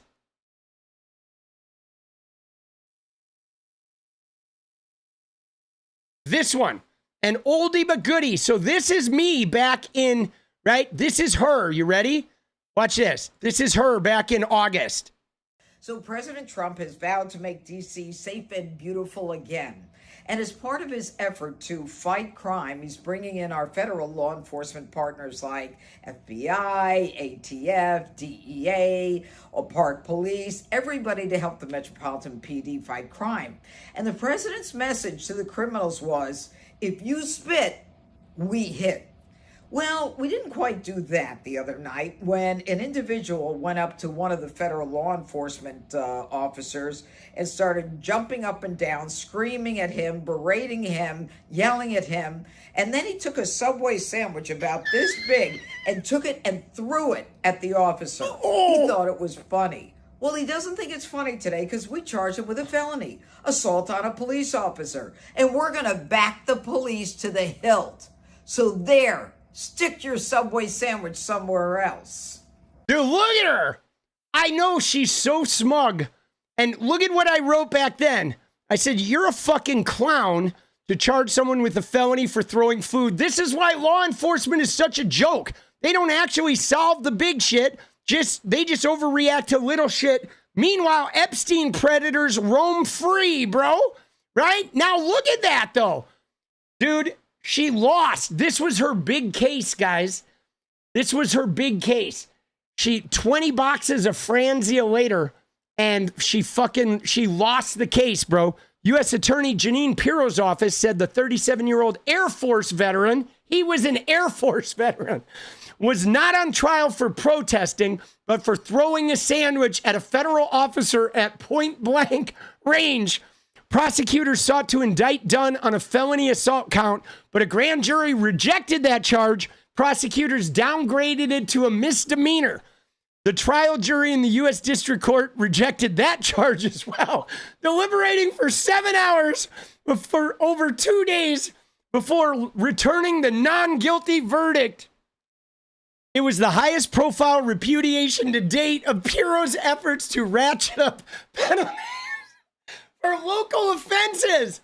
Dude, it's so hard to take these people serious, right? Like Jeanine Pirro, like this was her big case, guys. Oh my God, dude. Grand juries have declined to indict several people accused of assaulting federal officers this year. Okay, a trial jury last month acquitted a D.C. woman who had rowdily protested an immigration arrest at the doors of the city jail. And Dunn said, I'm relieved and I'm looking forward to moving on with my life. He added later, I am so happy that justice prevails in spite of everything happening.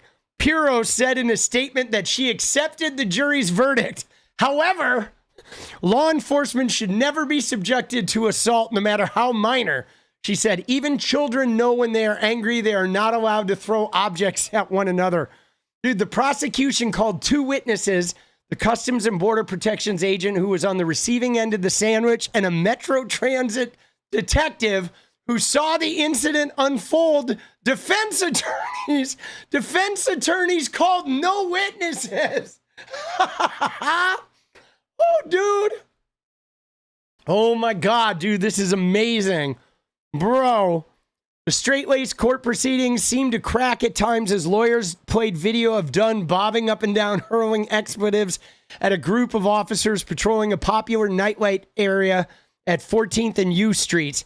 As a bystander chuckled at the scene and offered running commentary, no, Superman. Jurors also saw video of the sandwich being thrown, the short-lived foot chase that followed Dunn's statements after the arrest. I did it. I threw a sandwich. I did it to draw them away from where they were. I succeeded. All right. The media's factual dispute concerned whether the salami sub had exploded on the CBP agent's uniform. The agent, Gregory Lairmore, testified that he mostly tried to ignore Dunn's late-night tirade outside a Subway restaurant until he felt the impact of the sandwich through his bulletproof vest. Dude, the sandwich kind of exploded all over my uniform, Lairmore said. It smelled of onions and mustard. Defense attorney Sabrina Schroff then displayed a photo of the wrap sandwich on the ground and pressed the agent to clarify whether it had actually exploded. Dude, let's go. Hey, boss, I've been watching your segmented videos lately. Missed the live show in the dance party here tonight. Let's go, Funteki. Appreciate you, boss. Dude, it didn't unwrap. Dude, if it didn't unwrap, then the case is crap. Oh, my God. So this guy even lied. He even lied about the sandwich, bro. Like, her star witness lied on the stand.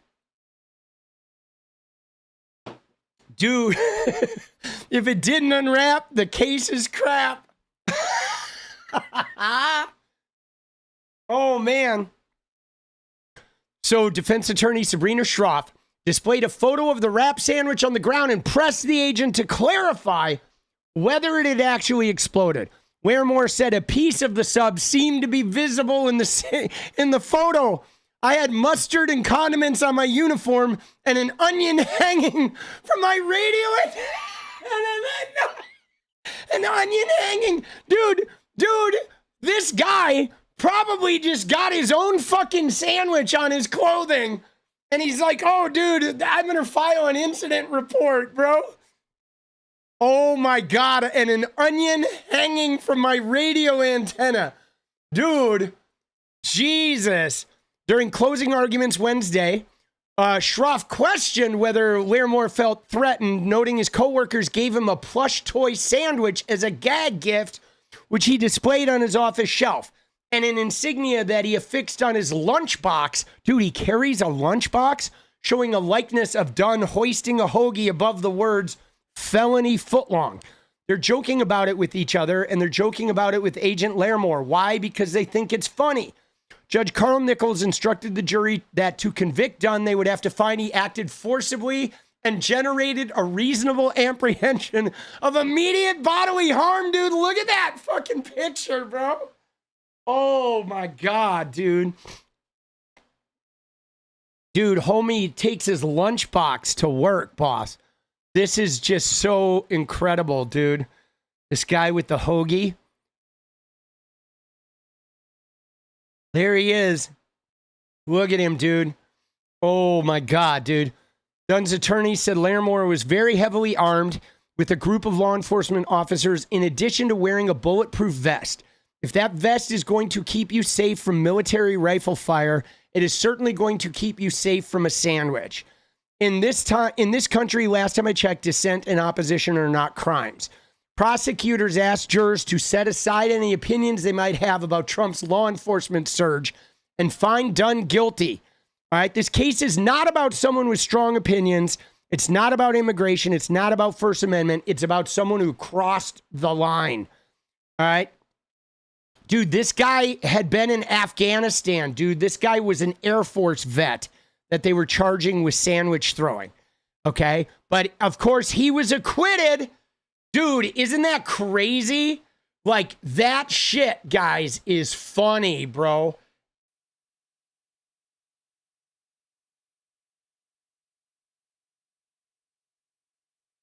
Dude, look at her, bro. Hold on, this is...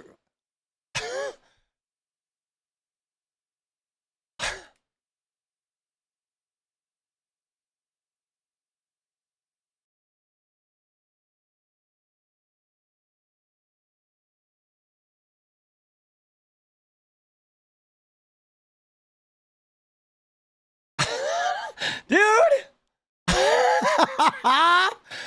Oh, shit. Dude, what an idiot. Dude, what are her pictures, bro? There's a pack of Newports. Dude, what is this picture, dude? They're making content. Dude, I used to smoke Newports, guys. Isn't that funny? This is her big picture. Dude, I was a Newport smoker for years, bro. That was my brand. That was my fucking cigarettes, boss. Newports. Oh, shit. I like the menthols, man. Yeah, dude. I was a fucking menthol smoker. Dude, I love Newports. You still smoke Newports? Let's go. I mean, it was just, you know, I started smoking when I was like 18. And I fucking moved to Hollywood. And, dude, I lived in an apartment building with some black dudes that were like, you know, they used to play like hand drums, like congas for the band War. And like they were my neighbors. And I used to jam with these guys. And they got me into menthols, man. They definitely got me into menthols. Right? Dude, yeah. Let's go. Dude, they were so cool, man. What Milton and Miles were these two guys, man. They were amazing. They were so like, dude, I'll never forget Miles too, because he was like older. By that time, they were like in their 60s, right? But dude, this guy Miles could fucking sing, bro. Like, man, he had a voice, dude, unfucking believable, dude. Like, I learned a lot from those guys. They were so cool. Dude, I had the coolest apartment building. Man, like Milton and Miles, we used to fucking hang out a lot. And then there was this Jamaican dude who was married to a white woman. They lived down on the first floor. This guy with dreads, he had a reggae band. And like, dude, it was just, I lucked out. I lived in a really multicultural, like fucking artistic part of fucking, you know, LA in the early 90s. It was pretty amazing. It was good shit, dude. But yeah, war was like, they were fucking, they had all those fucking, right? They had all those fucking big songs, dude. Lowrider, Why Can't We Be Friends? Spill the Wine, right? It was Eric Burdon in War. And they were not like official band members. These guys were like touring musicians. Okay, so they went on the road with them and they were like the conga players and stuff. But they were cool. And can I tell you though, you ready? Let me bring this story full circle though, because something crazy happened, okay, that like went full circle. So I'm living in LA when I'm 21. This is 1990, okay? I'm 21 years old, 1990. I meet Moses and Milton and fucking, you know, whatever. They're fucking singers. And I called Moses Miles. His name was Moses. But so I meet these guys and we hung out a lot. I used to get a lot of weed. They didn't have a lot of money. So I would hook them up with really good weed. They fucking would hook me up with, you know, weed when they had it or other party favors. But they also used to do other things. Like they went to these like fish stores. They were both really into like fried fish, like Louisiana style fried fish, but they didn't have a car. So I would drive them to the fried fish place and they would get a whole bunch of fried fish and they would buy me fried fish. So they like kind of turned me on to some Creole fucking cuisine and stuff. And we used to hang out a lot and they taught me how to like play congas. They taught me a lot about singing harmonies and shit like that. And I mean, I'm 21. And like I said, these guys were like in their 60s, right? They, you know what I'm saying, or late 50s. They were older guys. They were definitely like father figure guys, right? And so I learned a ton from them about singing harmonies and shit. Now, they had played as touring members of War, okay? So they still had pictures of them with the band, and they would tell me stories about being on tour and shit. Now, I had never known War or seen War. That was not really like, I'd heard the music, but it wasn't really like my vibe. Now, you know what happened though?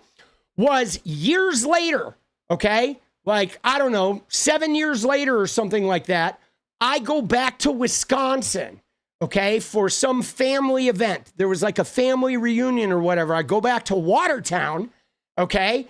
And Watertown has a thing in the summer called Riverfest, which is like really big. It's like the big, I don't know, there's a fairgrounds and like 50,000 people from all over Southern California come to my little hometown of Watertown, and they all like go to Riverfest down on the river, and they have carnival rides and all this shit. So dude, Riverfest, when I went back there, you know who was playing? Was War. War was at Riverfest. And I was like, no fucking way. I know Moses and Milton. So I went to the guys guarding the backstage of the band and said, hey, my name is Tommy. I'm from LA. I lived in an apartment building with Moses and Milton. They used to tour with the band. Security went and talked with the band. They let me in. Next thing you know, I'm on the tour bus with all those guys. I went back to the hotel with them, and they had a bunch of groupies that like give them back massages, okay? Because they're older now. They're not like fucking around and doing drugs. So I go back to their hotel with them, with the band, and all their fucking massage groupies are like rubbing my back and my feet and shit. I hung out with them till like 6 a.m, and then I went back, and I was like, holy fucking shit, bro. Isn't that insane? Dude. And I was like, all from like knowing those guys, dude. It was crazy. And no, there were no happy endings. But it was just one of those things where like, dude, like, I don't know, life is just funny, bro. It's just funny. And dude, they were like good massages too. They had these crazy like rocker chicks that just hung out on their bus and just fucking massaged these guys, dude. It was pretty amazing, but wild, boss. Isn't that funny? Dude, the world is just a fucking funny place, dude. But man, dude, I hadn't really thought about Moses and Milton for a while. Those guys were great. Dude, they were, dude. Those guys were like, man, super fucking, super crazy dudes. Dude, I got massage for like 2 hours. Dude, I love massages. Dude, I have a massage therapist right now who is like incredible. I get a massage every week, dude. I get a 2 hour full body every fucking week, bro. The smoke was good. Yeah, they were definitely still smoking. But those guys in Watertown, they were definitely smoking. But yeah, man. Dude, no, I get a real massage, not an Epstein massage, guys. Come on now.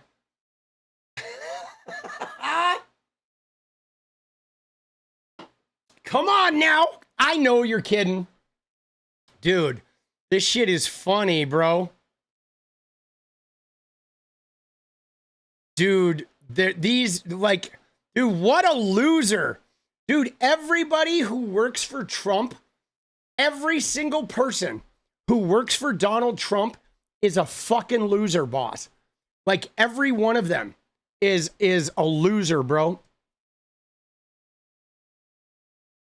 Dude, look what's trending, dude. Trump shutdown drags on. Dude, this is so funny, dude. Right? Because, like, they're trying so hard, okay? They are trying so hard to have, I mean, think about this, guys, okay? Just bear with me here. They are trying so hard to make this shutdown be the Democrats' fault. They are saying it. They are having press conferences where they say it. They are insisting it. And then the elections come by and they get hammered. Everybody uniformly says it's the Republicans' fault. We don't want you to cut our health care. And now even on Elon's site, what's trending is Trump shutdown. Bro, even on the bot site owned by their buddy, the thing trending is still Trump shutdown. Dude. Oh, shit. Bro. Dude, yeah. I mean, dude, we should watch that thing with what's his name, dude. Here's what I said. I was like, RFK is looking like the Epstein files fell out of that man's pocket, dude. That was my take on it, bro. Didn't you get that vibe? That, like, RFK looked like he saw the Epstein files fall out of the dude's pocket? Dude, he just saw it and was like, I'm out. Dude, and creating high-value jobs. But today, oh, you okay? Gordon, you okay? Dude, look at him. Dude. Yeah. Dude, look at Trump. Trump's. Thank you, press. Thank you, press. Cameras, we're done rolling. Cameras. Dude, all the camera guys are still shooting it.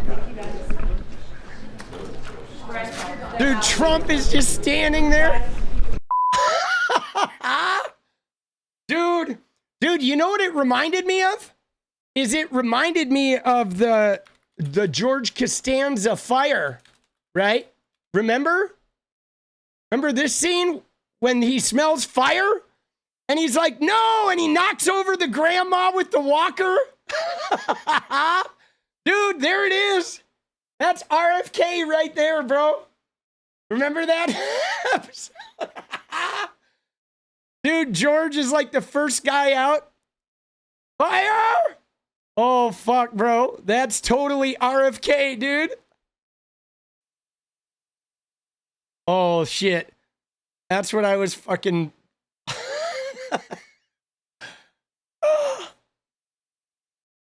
Dude, classic. Dude.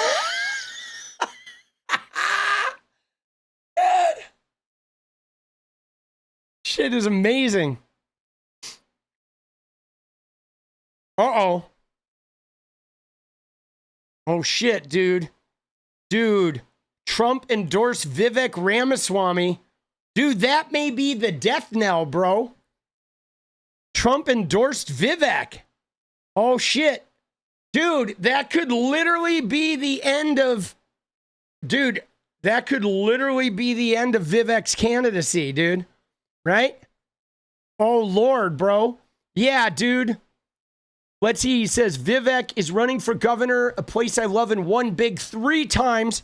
I know Vivek well, competed against him, and he is something special. He is young, strong, and smart. Vivek is also a very good person who truly loves our country. As your next governor, Vivek will fight tirelessly to grow the economy, cut taxes and regulations, promote Made in the USA, champion American energy dominance,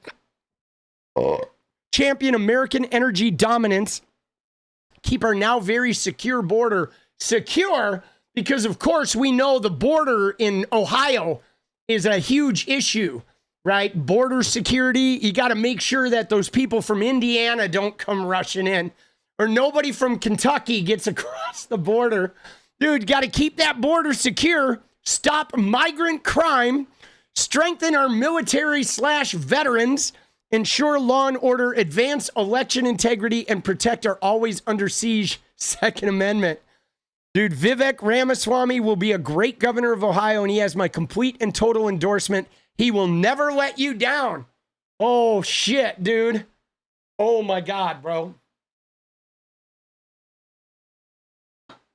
That shit is too good, boss. Just too good, bro.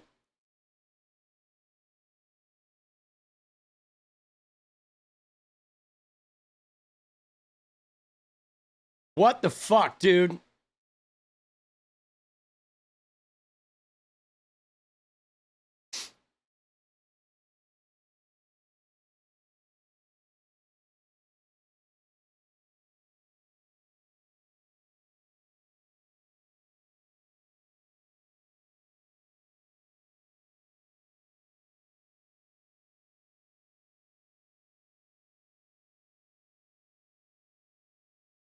Dude, what do we got? Oh no, dude. Dude, we got some... Dude, yeah, I think that could be the end of his career, though, dude. Right? I mean, I don't know. I don't know if it's going to work, man. You know what I'm saying? Because, dude, I just don't know if it's going to work. Right? You know what I'm saying? I mean, I don't know if it's going to work, boss. Right? So who's running against him is actually a pretty strong female governor. Right? It's a pretty strong woman. Okay? It is Acton. Right? There she is. Okay? He endorsed Vivek. All right, but it's I can't remember her first name.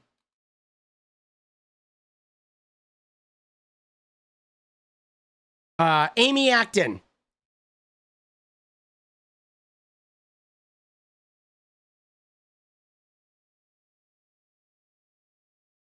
But yeah, so it's going to be Vivek against a strong, powerful white woman, dude. All right, here she is. Here we go. She's a doctor and researcher who worked at the Columbus Foundation, and she was, you ready for this? She was appointed to the director of the Department of Health by the Republican governor. Okay, so she's had like bipartisanship, right? She led the pandemic response, and you know, she's from Youngstown. Okay, she is, right? She went to college at Youngstown. She's certainly not a fucking, she's not a, you know, an Ivy League brat or, right?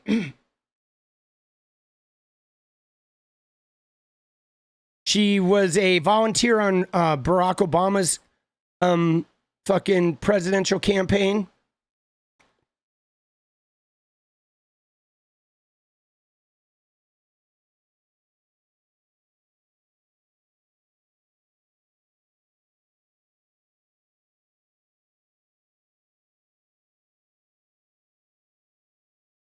She's married to a middle school teacher and a track coach. So yeah, no, it'll be interesting.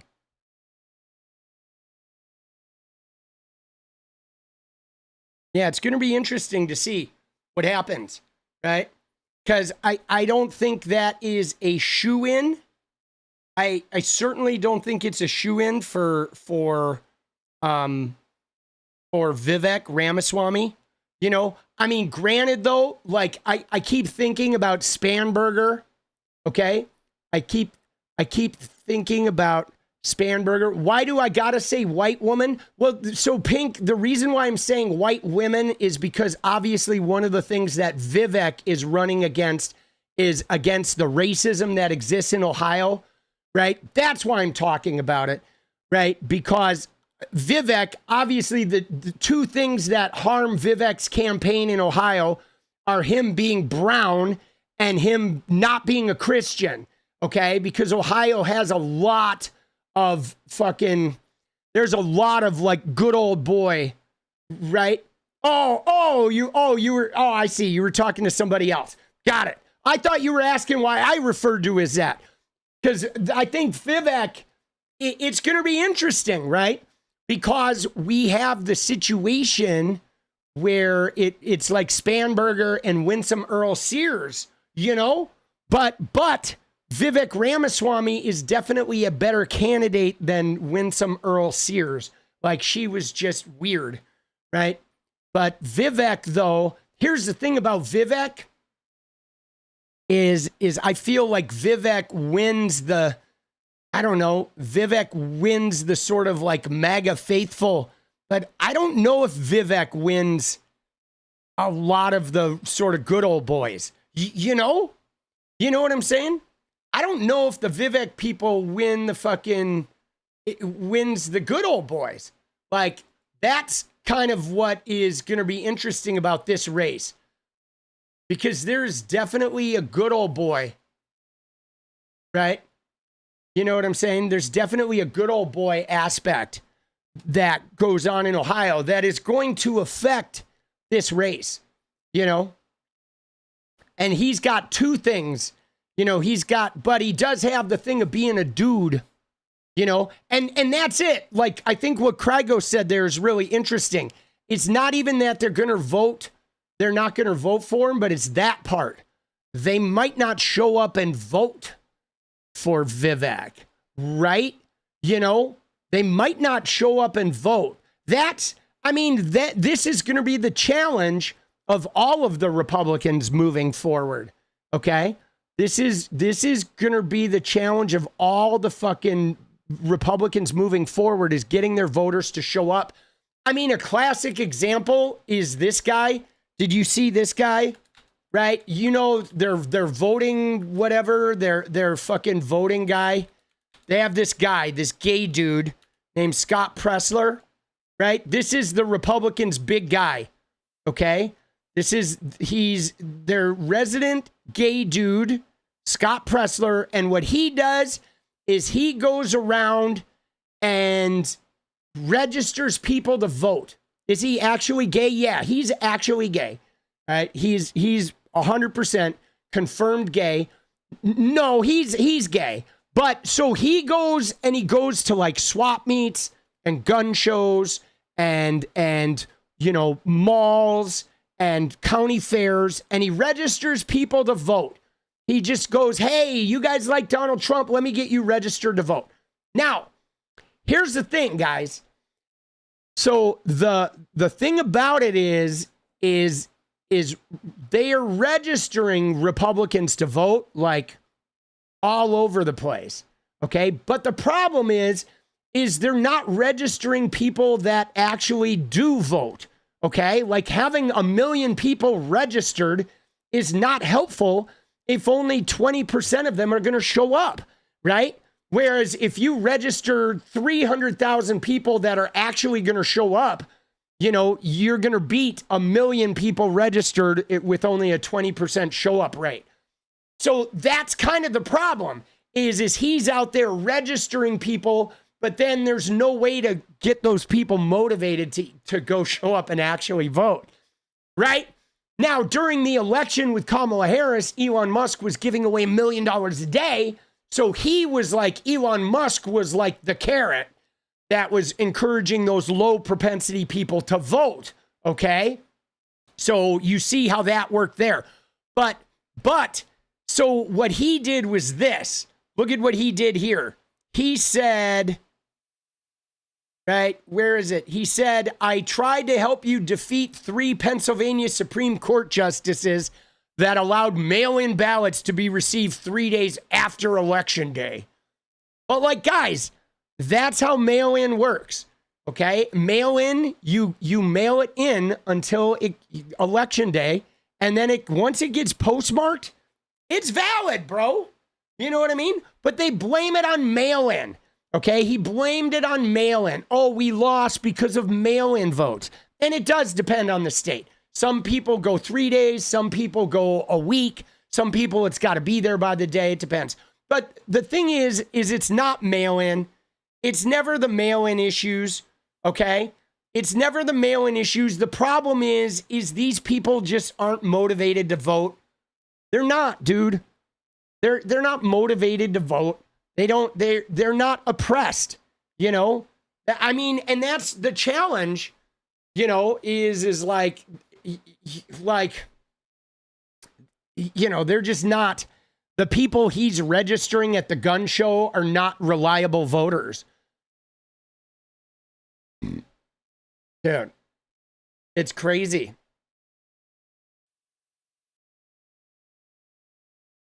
But dude, look at him though. He's getting all negative though, dude. Look at this.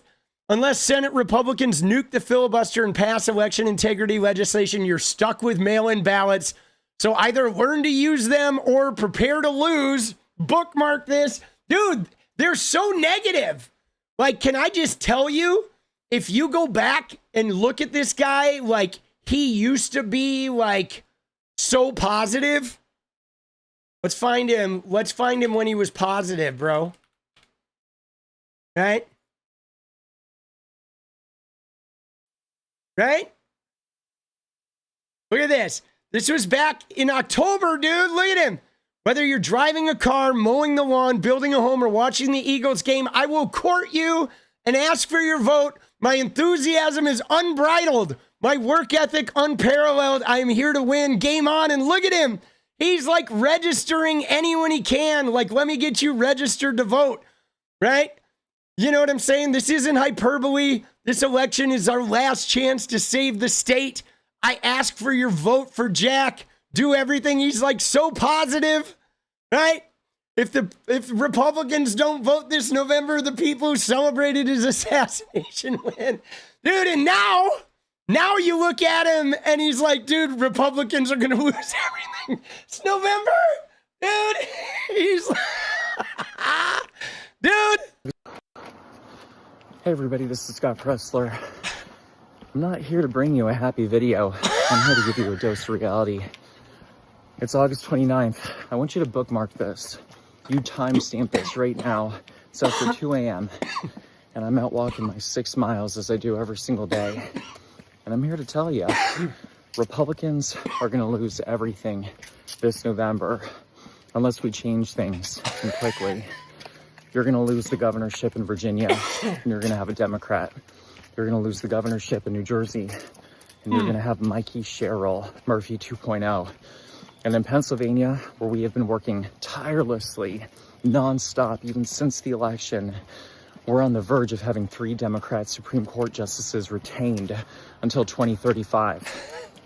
Republicans, I hate to say it, and I love ya, but I'm going to be honest.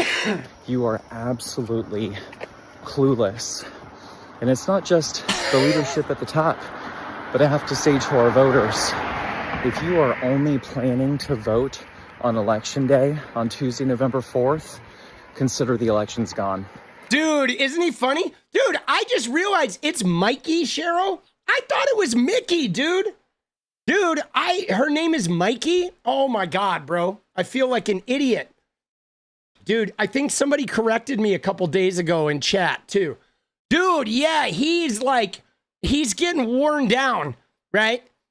Dude, and now right? Now look at what he said too, right? He said, where is it? He fucking, right? Dude, look at this. The thing that keeps playing over and over in my head is that Charlie Kirk was murdered and Republicans didn't even show up to vote. Democrats didn't even lose anyone and they turned out in full force. Dude, yeah, the media was saying it both ways for a while. That explains it. I think I saw somebody in the media say Mickey. I like Mikey better. But dude, they're so fucking... Look at this tweet. Look at this shit. You ready? Dude, he says, just got off the phone with Washington State. Dude, he was on the phone with Washington State.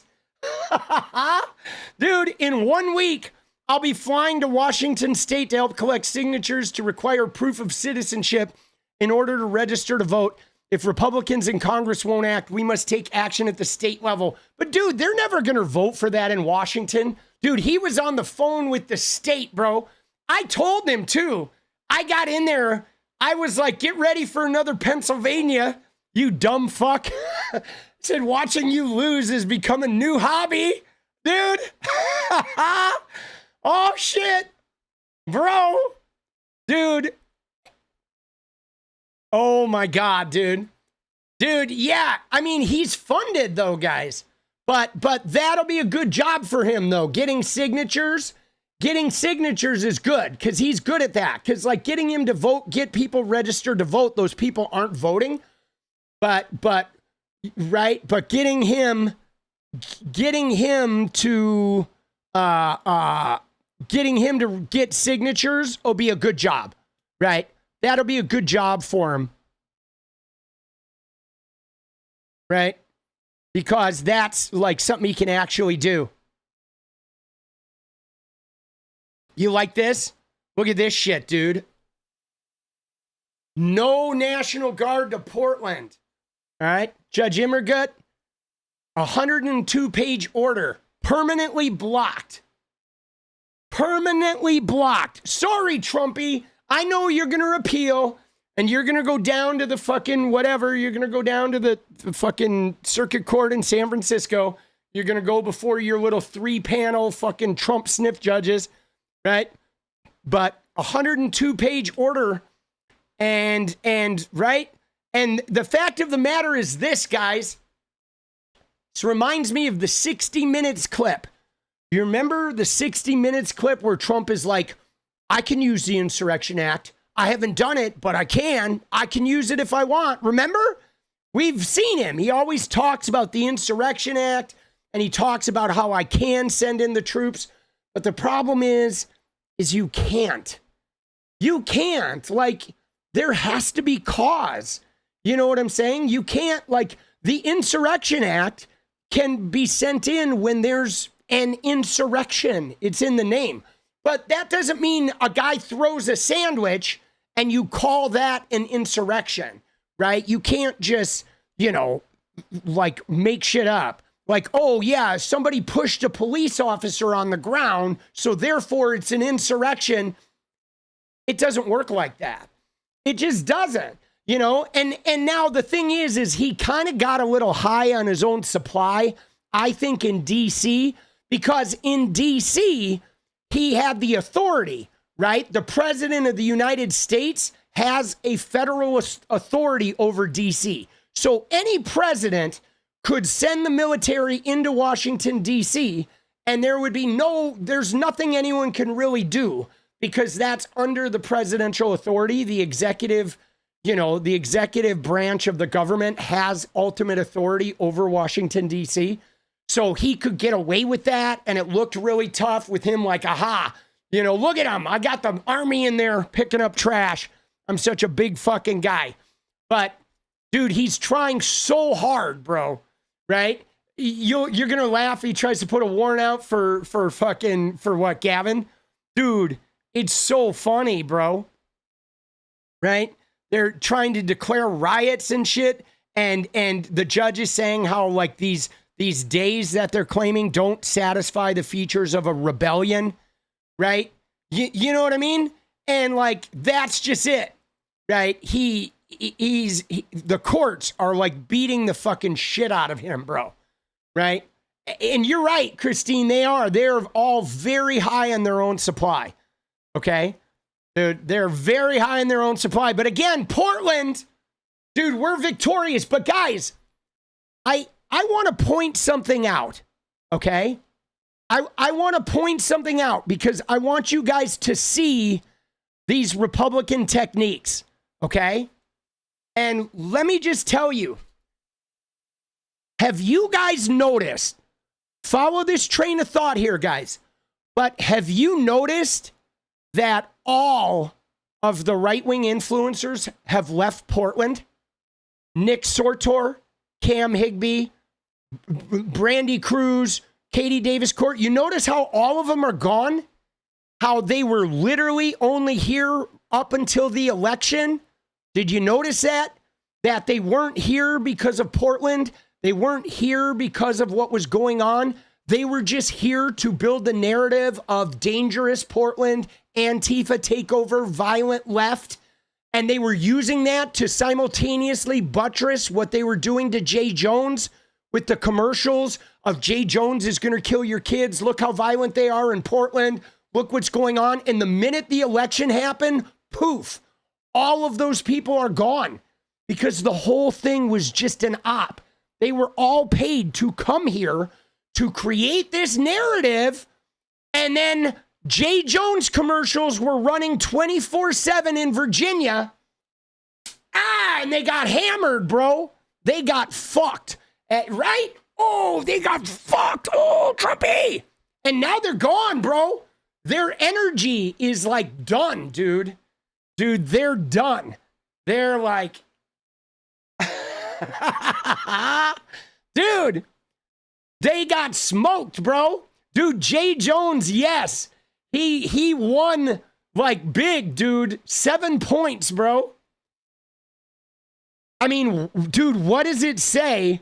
What does it say about your political party when the guy you say is a child killer beats you by 7 points? Says that, like, damn, people really hate your fucking party, bro. Dude, I love Jay Jones. Dude, I read his texts and was like, dude, if I wasn't going to vote for him before, I'm definitely voting for him after these texts, bro. Right? If I didn't like him before, now, dude, this guy is my fucking candidate, bro. Jay Jones was right about it. Oh, dude, I should get that shirt made, bro. Oh, Lord. Dude, all right, so, dude, do we have some fun TYT stuff? What do we got? Dude, we got some fun TYT. Natalie, I think I saw some links in there. What's a good, if I have some TYT where we can clown the shit out of people? Dude, I watched a minute or two of that Anna one where they're sitting in the room with the Pac-Man machine and they have like potato chips and shit on the table. Like, what is that? Are they trying to appeal to like young people, making it look like they're hanging out in a college dorm room or something? And they're all like 40. They're all like 40 years old, hanging out like Ben Shapiro and 𝗙𝗪𝗏. Did you see that one? Dude, we'll watch the Cenk's new sponsor. All right. But I got to show you a minute of this Anna one because it's so funny, guys. Okay, hold on. Let me get these set up. All right, so we're going to look at Cenk's new sponsor. That's Andrew Yang. We got a great guest for you guys. Jesus, dude. All right, so we're going to look at Cenk's new sponsor. But let me show you this one, though, just a minute of it, because the setting is so funny, okay? This one is so, like, bizarro.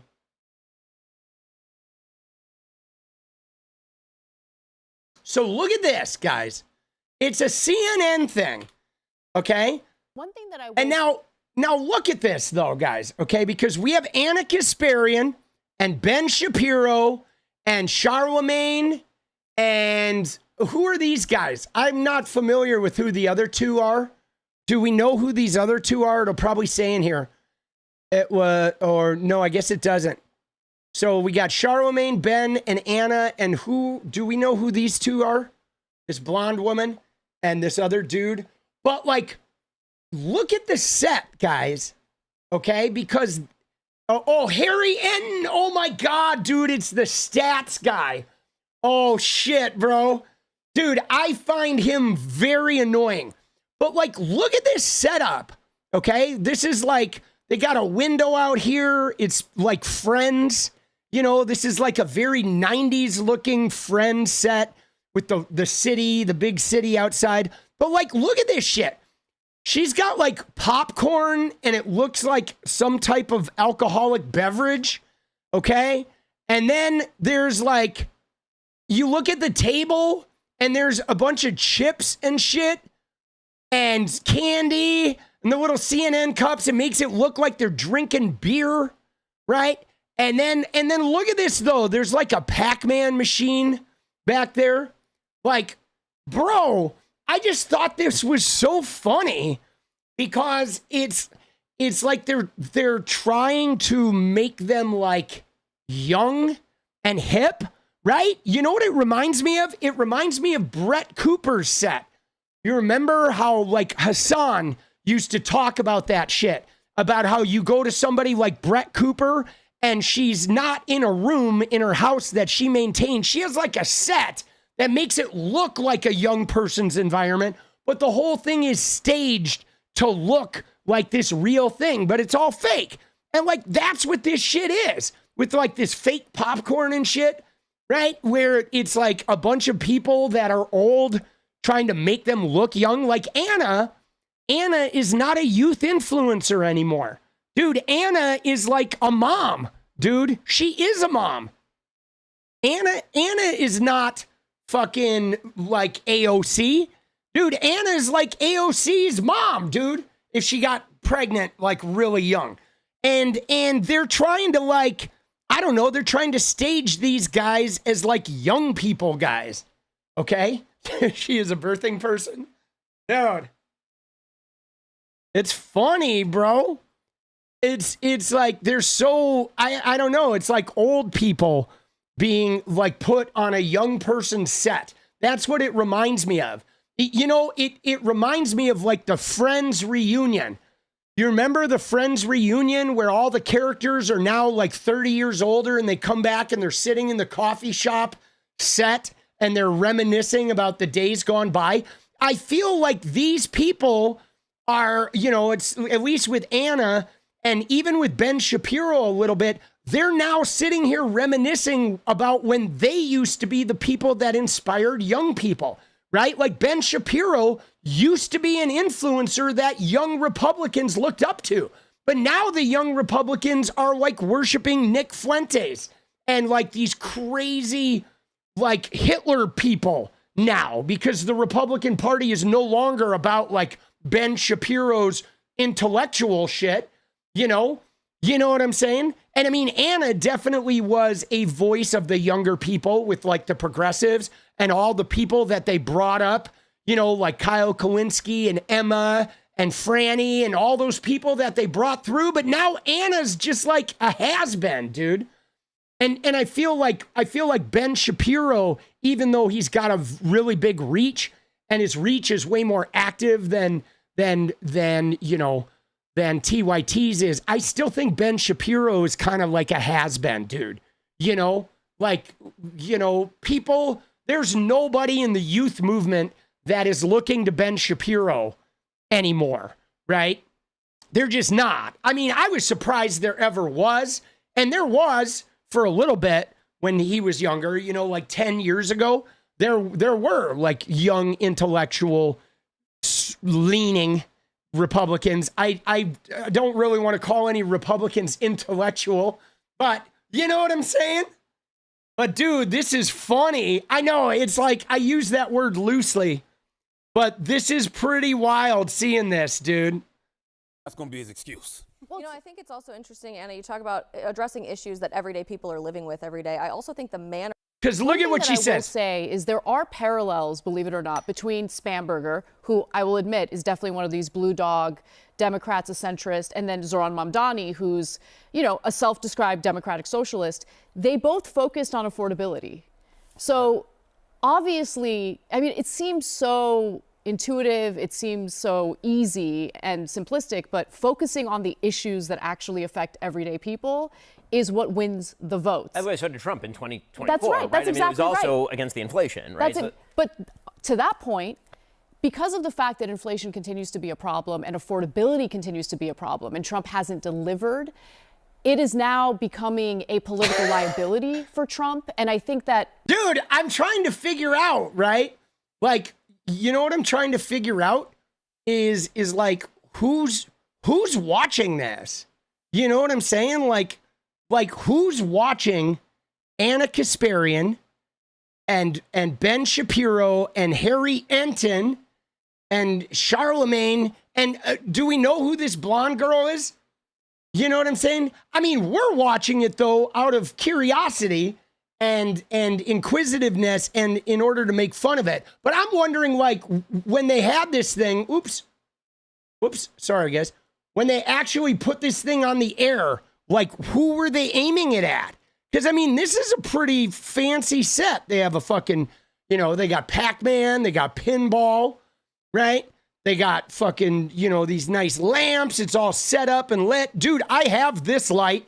I have this light in the room right outside my office, like the foyer, the room that with the stairway that goes upstairs, the atrium of my house. I have that pretty much that same lamp. It's got more globes, but it's a good lamp. But it's a CNN show, right? It is like, I don't even know what this was. And look, somebody said this feels like an AI generated video. Dude, isn't that funny?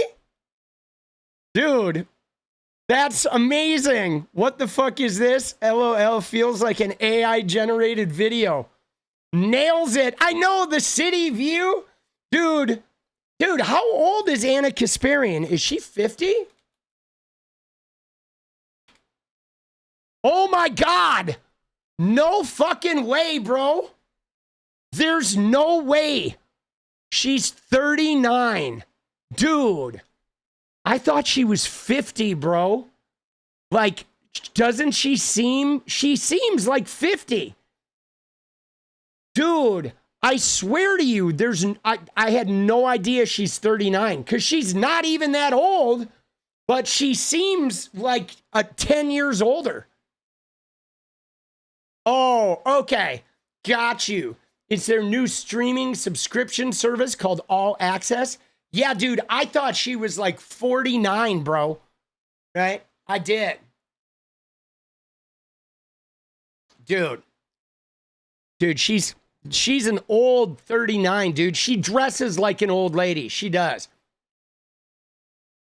So do we know who the blonde girl is? I want to find out who the blonde woman is.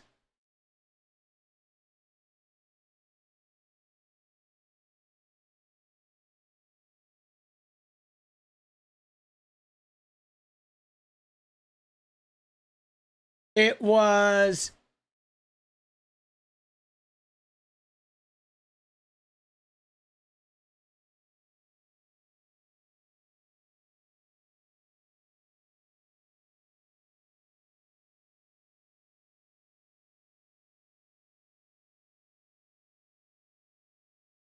Oh, it's 𝗙𝗏𝗟𝗏𝗃. No, that's not 𝗙𝗏𝗟𝗏𝗃, is it? No, that's not 𝗙𝗏𝗟𝗏𝗃. It said 𝗙𝗏𝗟𝗏𝗃 was supposed to be there. Yeah, dude, it was supposed to be 𝗙𝗏𝗟𝗏𝗃, but she's a brunette, short-haired woman.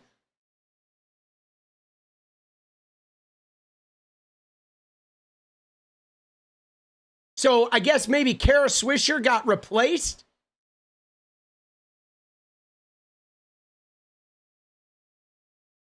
Let me find out. Okay.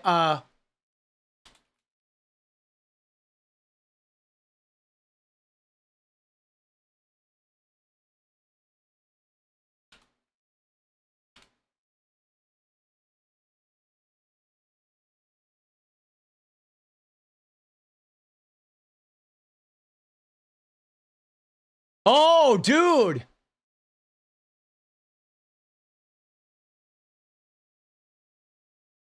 Here, look at this. It says star liberal walks off Much hyped CNN special to go to bed, bro. Dude, what is that?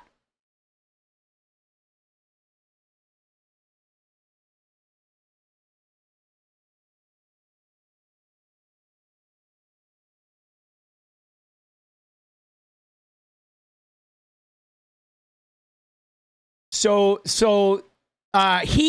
Charlemagne left to go to bed. Dude, it looks like Charlemagne bailed to go to bed. He was like, I'm out.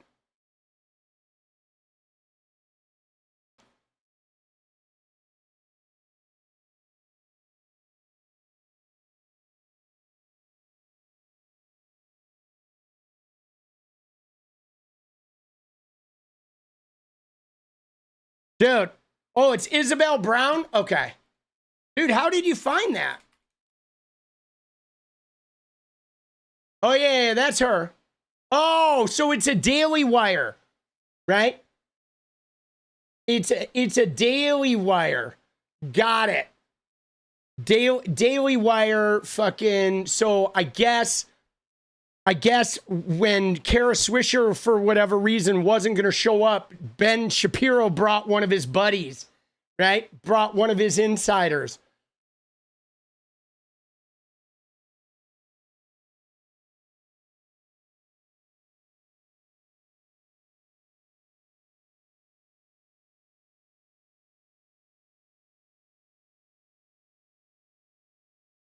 All right. All right. Yeah, dude, that shit is a brick free throw. All right, you ready? So the Cenk and Yang filmed together 6-minute mark. Okay, so this is what we're about to see, guys, is we're about to see an ad. So there's a new sponsor, okay? Look at this. It's CNN's new sponsor. Boy, these guys are running the gamut, okay? They are, dude. Dude, I'm sorry, but Andrew Yang, dude, he freaks me out, bro. He does. He freaks me out. Dude, I don't know. He just looks like a fucking, I don't know, like an alien creature sometimes to me, dude. The Yang Bang. The Yang Bang, bro. He does, dude. All right, all right. We good, we good. Hold on. See what we got here.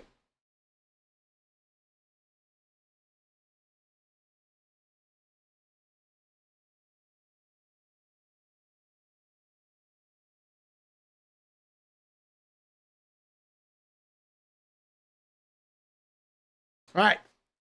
So what do we got? Set the stage for us here. So this is Cenk Uygur's new sponsor. All right. Obviously, we know that Cenk has been working hard on the sponsorship front, right? He sold off his studio for the election year to Polymarket Studios, to fucking, right, to JD Vance and Peter Thiel. And then what was that healthcare sponsor that they recently had that was also a JD Vance funded company? What was it? It was the Medicare fucking thing. I can't remember the name of it. Chapter, yes. Where helping you get registered, helping you get your Medicare benefits. I mean, dude, they're always doing some kind of con. So now it looks like Cenk Uygur's got a new sponsor, and it's with he and Andrew Yang, and they're partners on this, right? Andrew Yang's new company will pay you to put your phone down. Okay, all right, let's go. Let's look at it. We're going to get in here and see what they got to say. Which I was on for 26 years.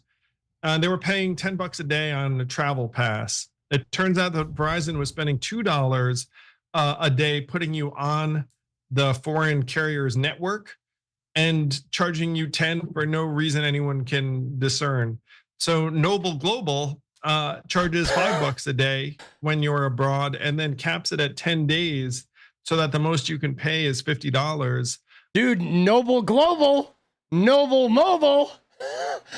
Dude, you got to get that Noble Global. Dude, they're so catchy, dude.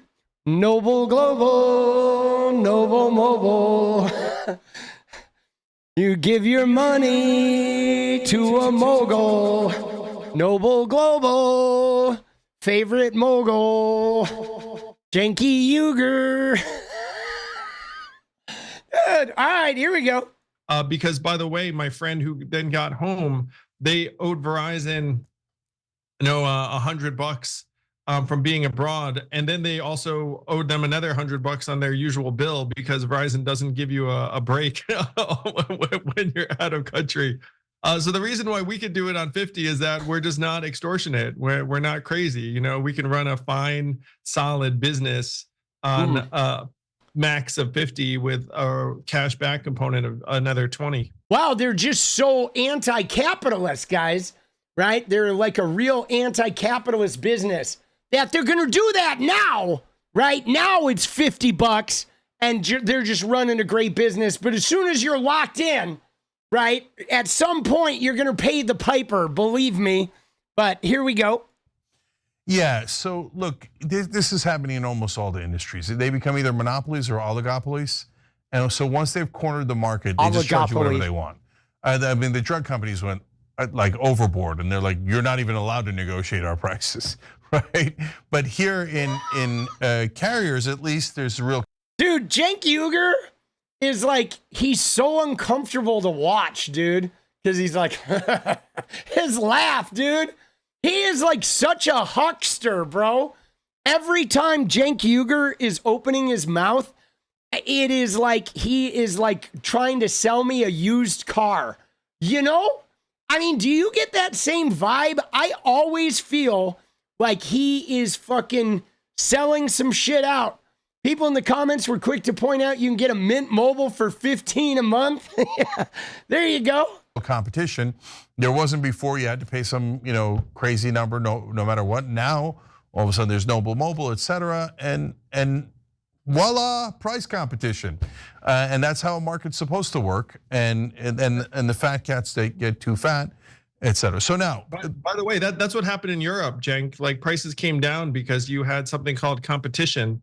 And that's why I started Noble, is like, look, we have to give Americans more choice and get the prices down to what they should be, and so it's a real pleasure. See, you know what we need in America is we need an end to monopolies, okay? We need an end to, companies buying other technology and other companies, right? Cox Cable buying X Cable, buying, G Cable, to where there's 3 providers, Paramount buying, Skynet buying, right? It's like everybody's, eventually they build something and it gets purchased by a bigger entity and the government allows it to happen. We're going to save Americans billions of dollars and also get people off their phones a little bit.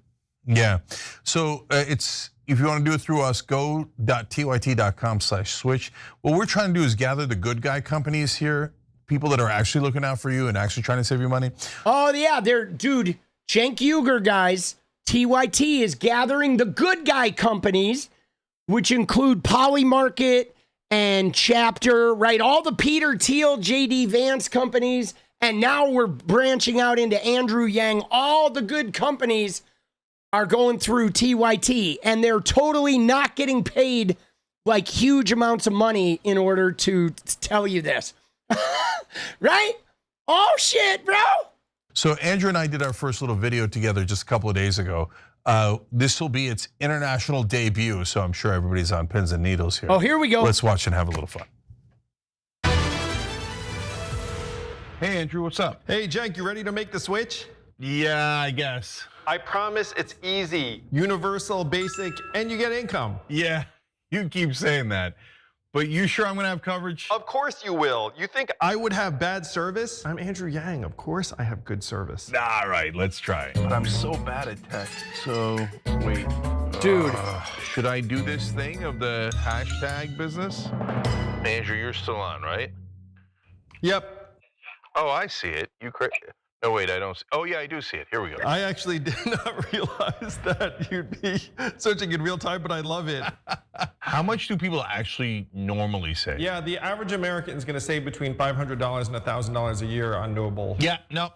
You know what I'm going to do, Andrew? Are you ready to become a Noble member? The 2 buttons are do it and go back. There's no going back. We're doing it. We're doing it. Here we go, Noble Mobile. All right, I want to pause there just to let my cringe level like get back down to earth, but also to say that like the funny thing is how successful is Noble Mobile when their commercial is these guys? Like they can't even hire some actors to kind of, you know, make the switch. I mean, I suppose they're trying to sell this on Cenk's star power, but like, bro, they're 2 of the least charismatic human beings I have ever seen that are competing to see who is the absolute least charismatic human being, right? And like, dude, I mean, it's memorable based on the sheer cringe, but I don't know that anyone's going to see this and run out to fucking hit the do it button. Oh my gosh, I just called you and are you now on Noble and not Verizon? Why didn't you tell me it was going to be super easy? I know, man. Now you just stay away from your phone and watch the money roll in. I can do that. Here you go, phone, yeah. What the f? Cenk, you still there? Andrew? Dude. Oh, well, at least I got Noble Mobile. Oh my God. So like, whoa, dude, gig tax, let's go. Oh my God, bro. So, all right. So let's process this. So Noble Mobile and Noble Global, right? You sign up and you switch off Verizon and AT&T and you sign up with Noble Mobile and then you have cell data and it's cheaper, but you get cash back if you don't use your phone. So like, I don't understand really what the point of that is. Like, I buy a phone and I buy a service that gives me cash back if I don't use the phone, but the whole point of having a phone is to use it. You know what I mean? Like when I buy a phone, I have unlimited data because I want to be able to use the shit out of it, right? Right? And so I guess maybe if you never use a phone, you could buy Noble and then you're getting cash back for just doing what you normally do. But that is really intriguing. That won't be exploited at all. Let's go, Patrick! Dude, yeah, I mean, all right. But there you go. There it is, right? And it says, tell us what you think. Get paid to use your phone less. All right? And let's go to TYT Home Mobile. Let's go look at it. All right? Get 50 sign-up bonus, limited time only. Sign up for unlimited talk, text, and data for $50 a month on the T-Mobile 5G, and you get a free month of service. So it's on T-Mobile, okay? So the Noble plan. So it's unlimited data, no fees, cash back, $50 bonus. And how it works, unlimited data when you need it, cash back when you don't. With Noble, the less data you use, the more cash back you get. All right? So, yeah. Dude, that's so weird, bro. Dude, it sounds like a fucking, right? I mean, it sounds like some sort of scheme. Because, you know, if you don't use a lot of data, you get cash back. And I don't know how much we're talking cash back. It says your rewards grow at 5.5% each year, right? It says the company received 10.3 million seed funding from Corazon Capital, Scott Galloway, Circle Ventures, Idea Fund Partners, and Jim McKelvey. Their headquarters are on Germantown Avenue. Yeah, I mean, I don't know, dude. I don't know what that even means, boss. But all right. It's a decent looking website. Oh, look at that. He's taking everyone's phone away. Hey, Andrew Yang's coming in and snatching your phone. Oh. Dude, what a great commercial. Hey. Dude. Oh, I'm open. Hey, I made the shot because you knocked the phone out of my hand. Let's go. Oh. Dude, I know, dude.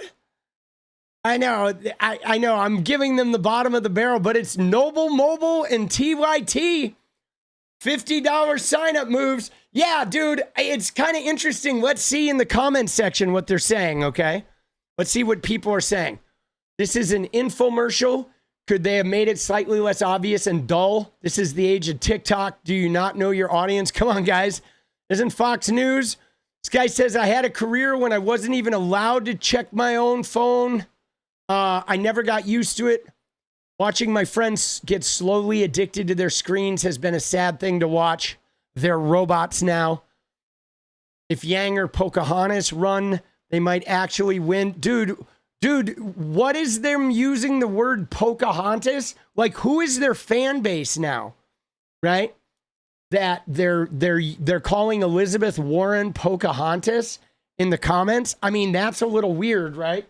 That doesn't feel like the progressive news network anymore, right? Dude, you think they're bots? Dude, yeah, I like Elizabeth Warren. What a strange infomercial. Google-Fi cell service is like under $50 a month. I pay $30. Wonder how much they paid for him to do a full skit on buying the service, right? Noble Mobile just means I don't watch TYT as much based on what he says. Dude, that's funny. I will never do business with a company associated with T-Mobile, right? Noble Mobile is the mobile virtual network operator that does not have its own physical network infrastructure. I mean, that's just it, right? Is that Noble Mobile is they're just a buy-in, right? They're just buying a piece of T-Mobile.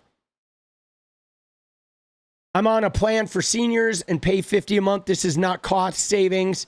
Dude, I love how they threw like UBI in there, right? You know, in their little commercial. I would not believe in anything by someone like Yang. I want UBI. Dude, and here, Andrew Yang is a Zionist. Is Andrew Yang a Zionist? I don't know anything about Andrew Yang. But that doesn't play well. How does Cenk square that, dude? I thought Cenk didn't like the Zionists. Is he a Zionist? Those of you who are like Zionist trackers. I pay $15 a month for my phone. So does my wife.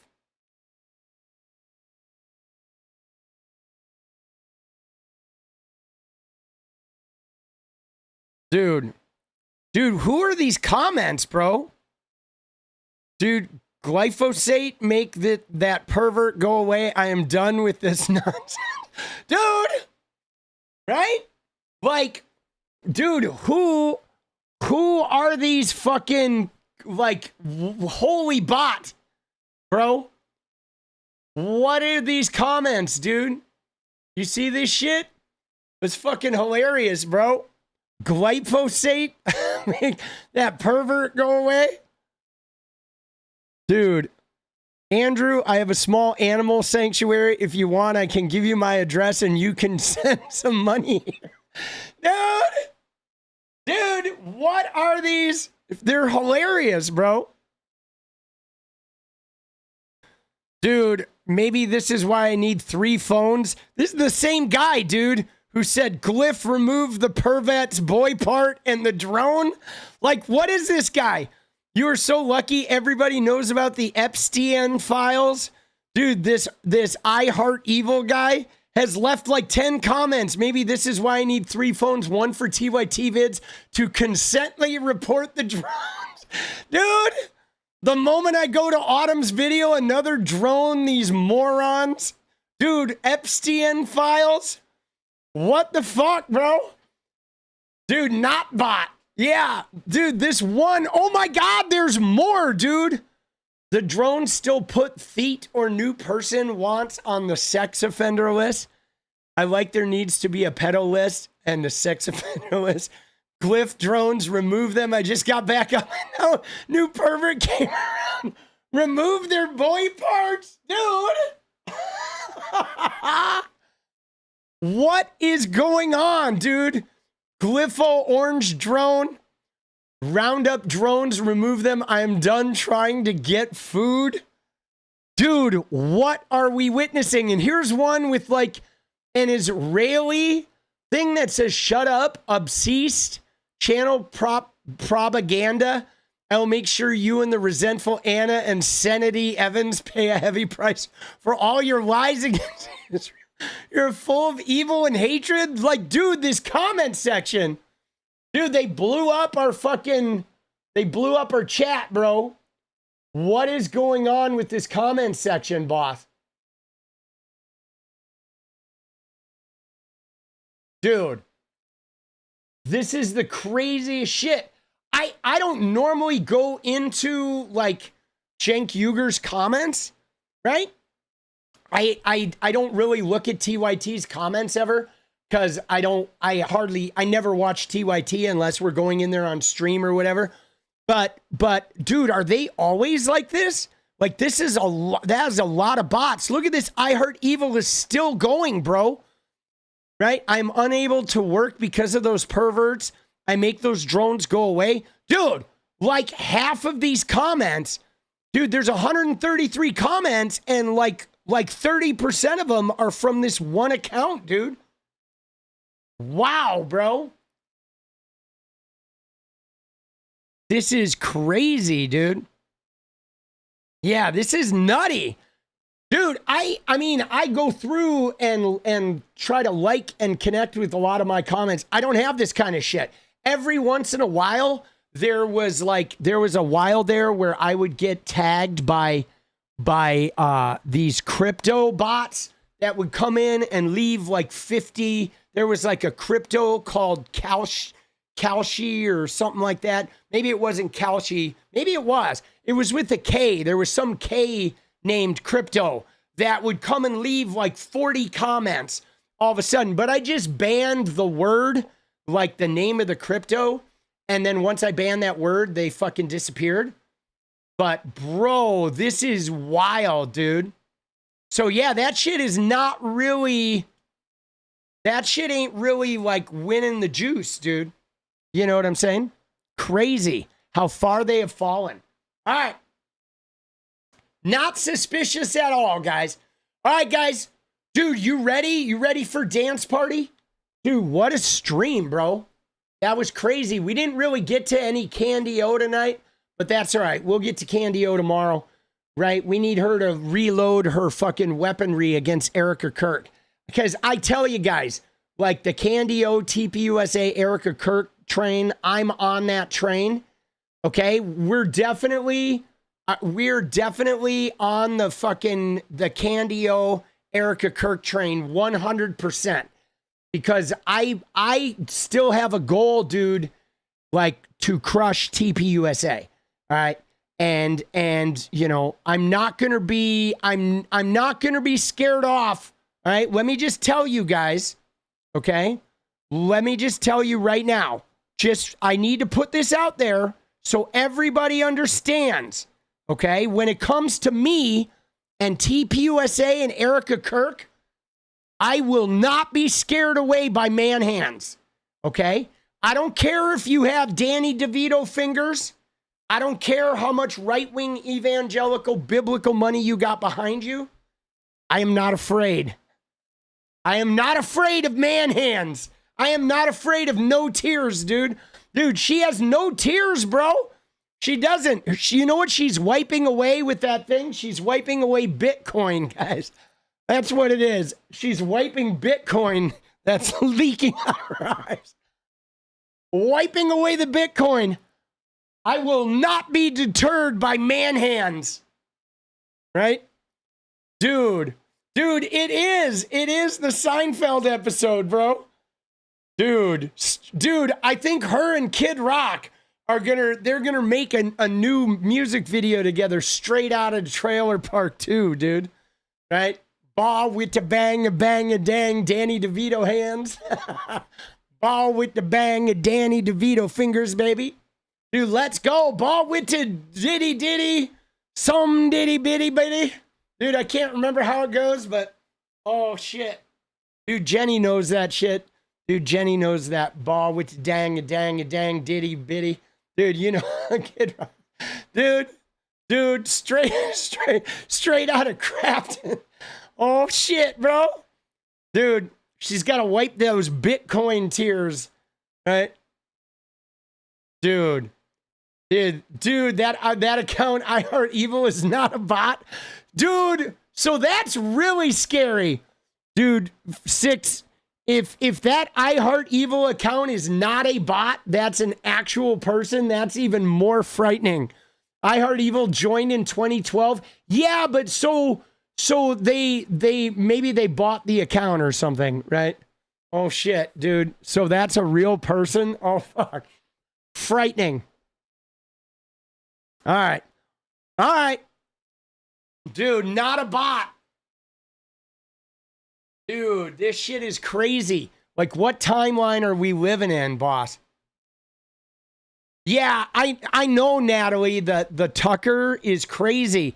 I mean, dude, the fact that TYT and especially 𝗙𝗚𝗏 are now supporting Tucker Carlson, like, bro, they are like so lost.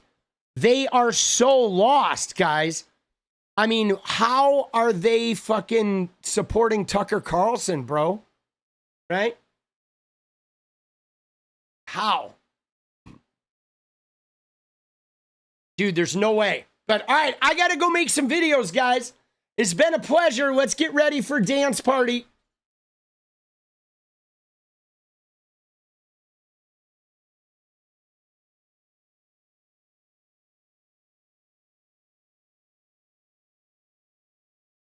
Do I have HBO? I do, yeah. I have like every streaming service. Except I think we got rid of Paramount Plus because of the Jimmy Kimmel shit.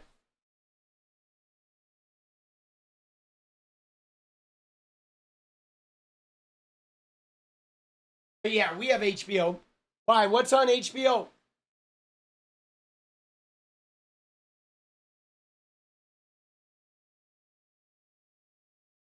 Bill Maher with Nick Fuentes. Dude, why is Nick Fuentes on Bill Maher, bro? That shit is so like, what the fuck, dude? You know what I'm saying? Like, that is just wrong, boss. Shit is just wrong, dude.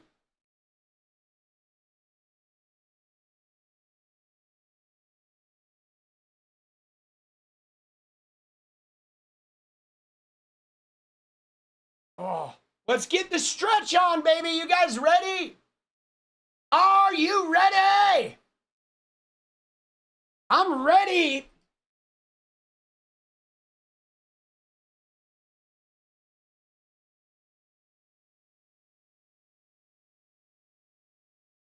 Oh, fuck. Let's go, baby. Gotta get with them.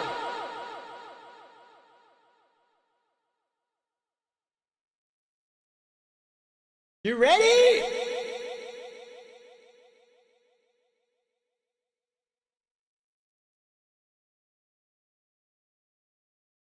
Dude, man hands. All right, here we go. This one goes out to man hands. We love you.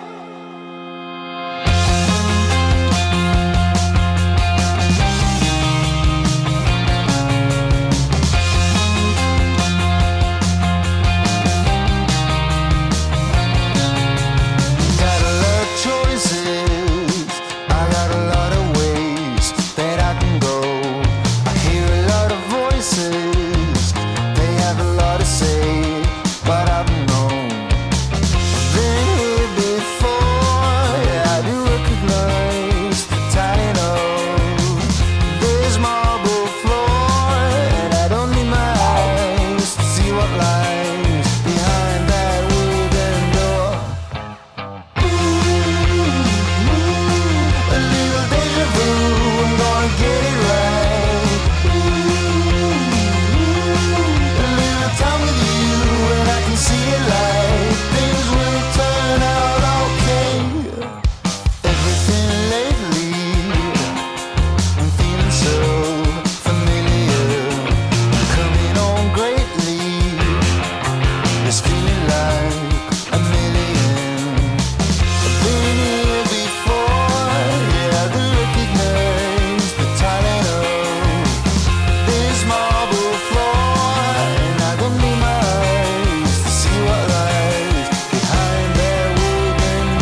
let's go.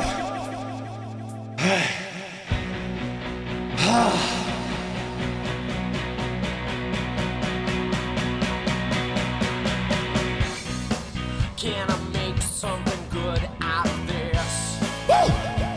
Dude, that gets your blood flowing, baby. Can I make something good Out of this. Chances are you will not be missed, 'cause you don't give a shit. Can I make something good out of this? Let's go, guys! I appreciate you. I'm gonna go make some videos. Thank you for a great night, and I will see you tomorrow. All right, love you guys. Take care. Take care of your head, baby. Stay in the game, guys. See you tomorrow.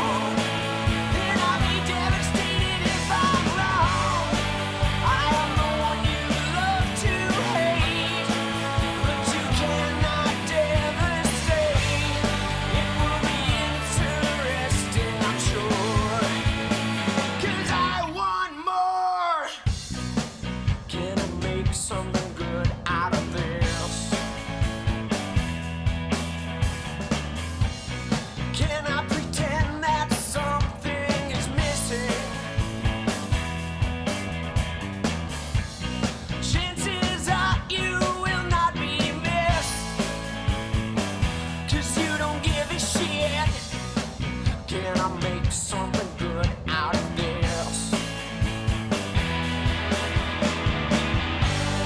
You will be late, you could be too.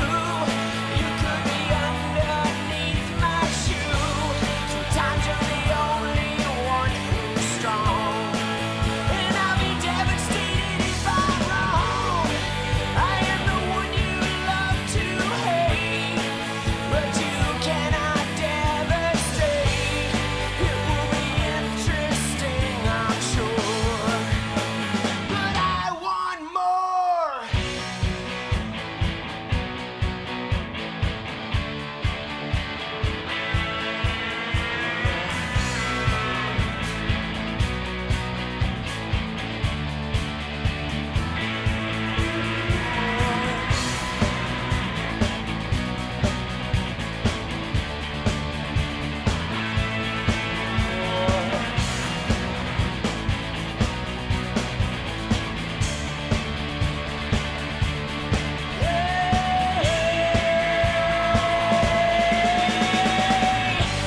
You could be late, you could be too.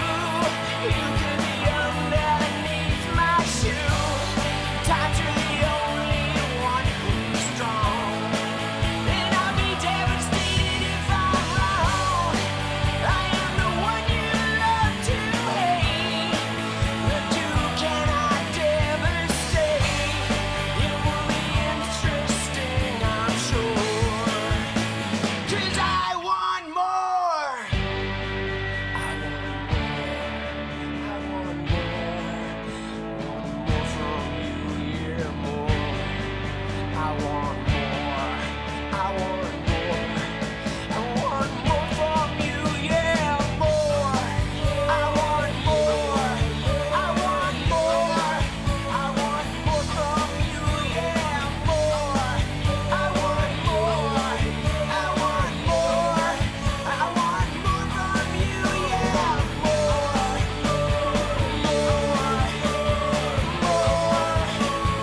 More from you, yeah, more. I want more from you,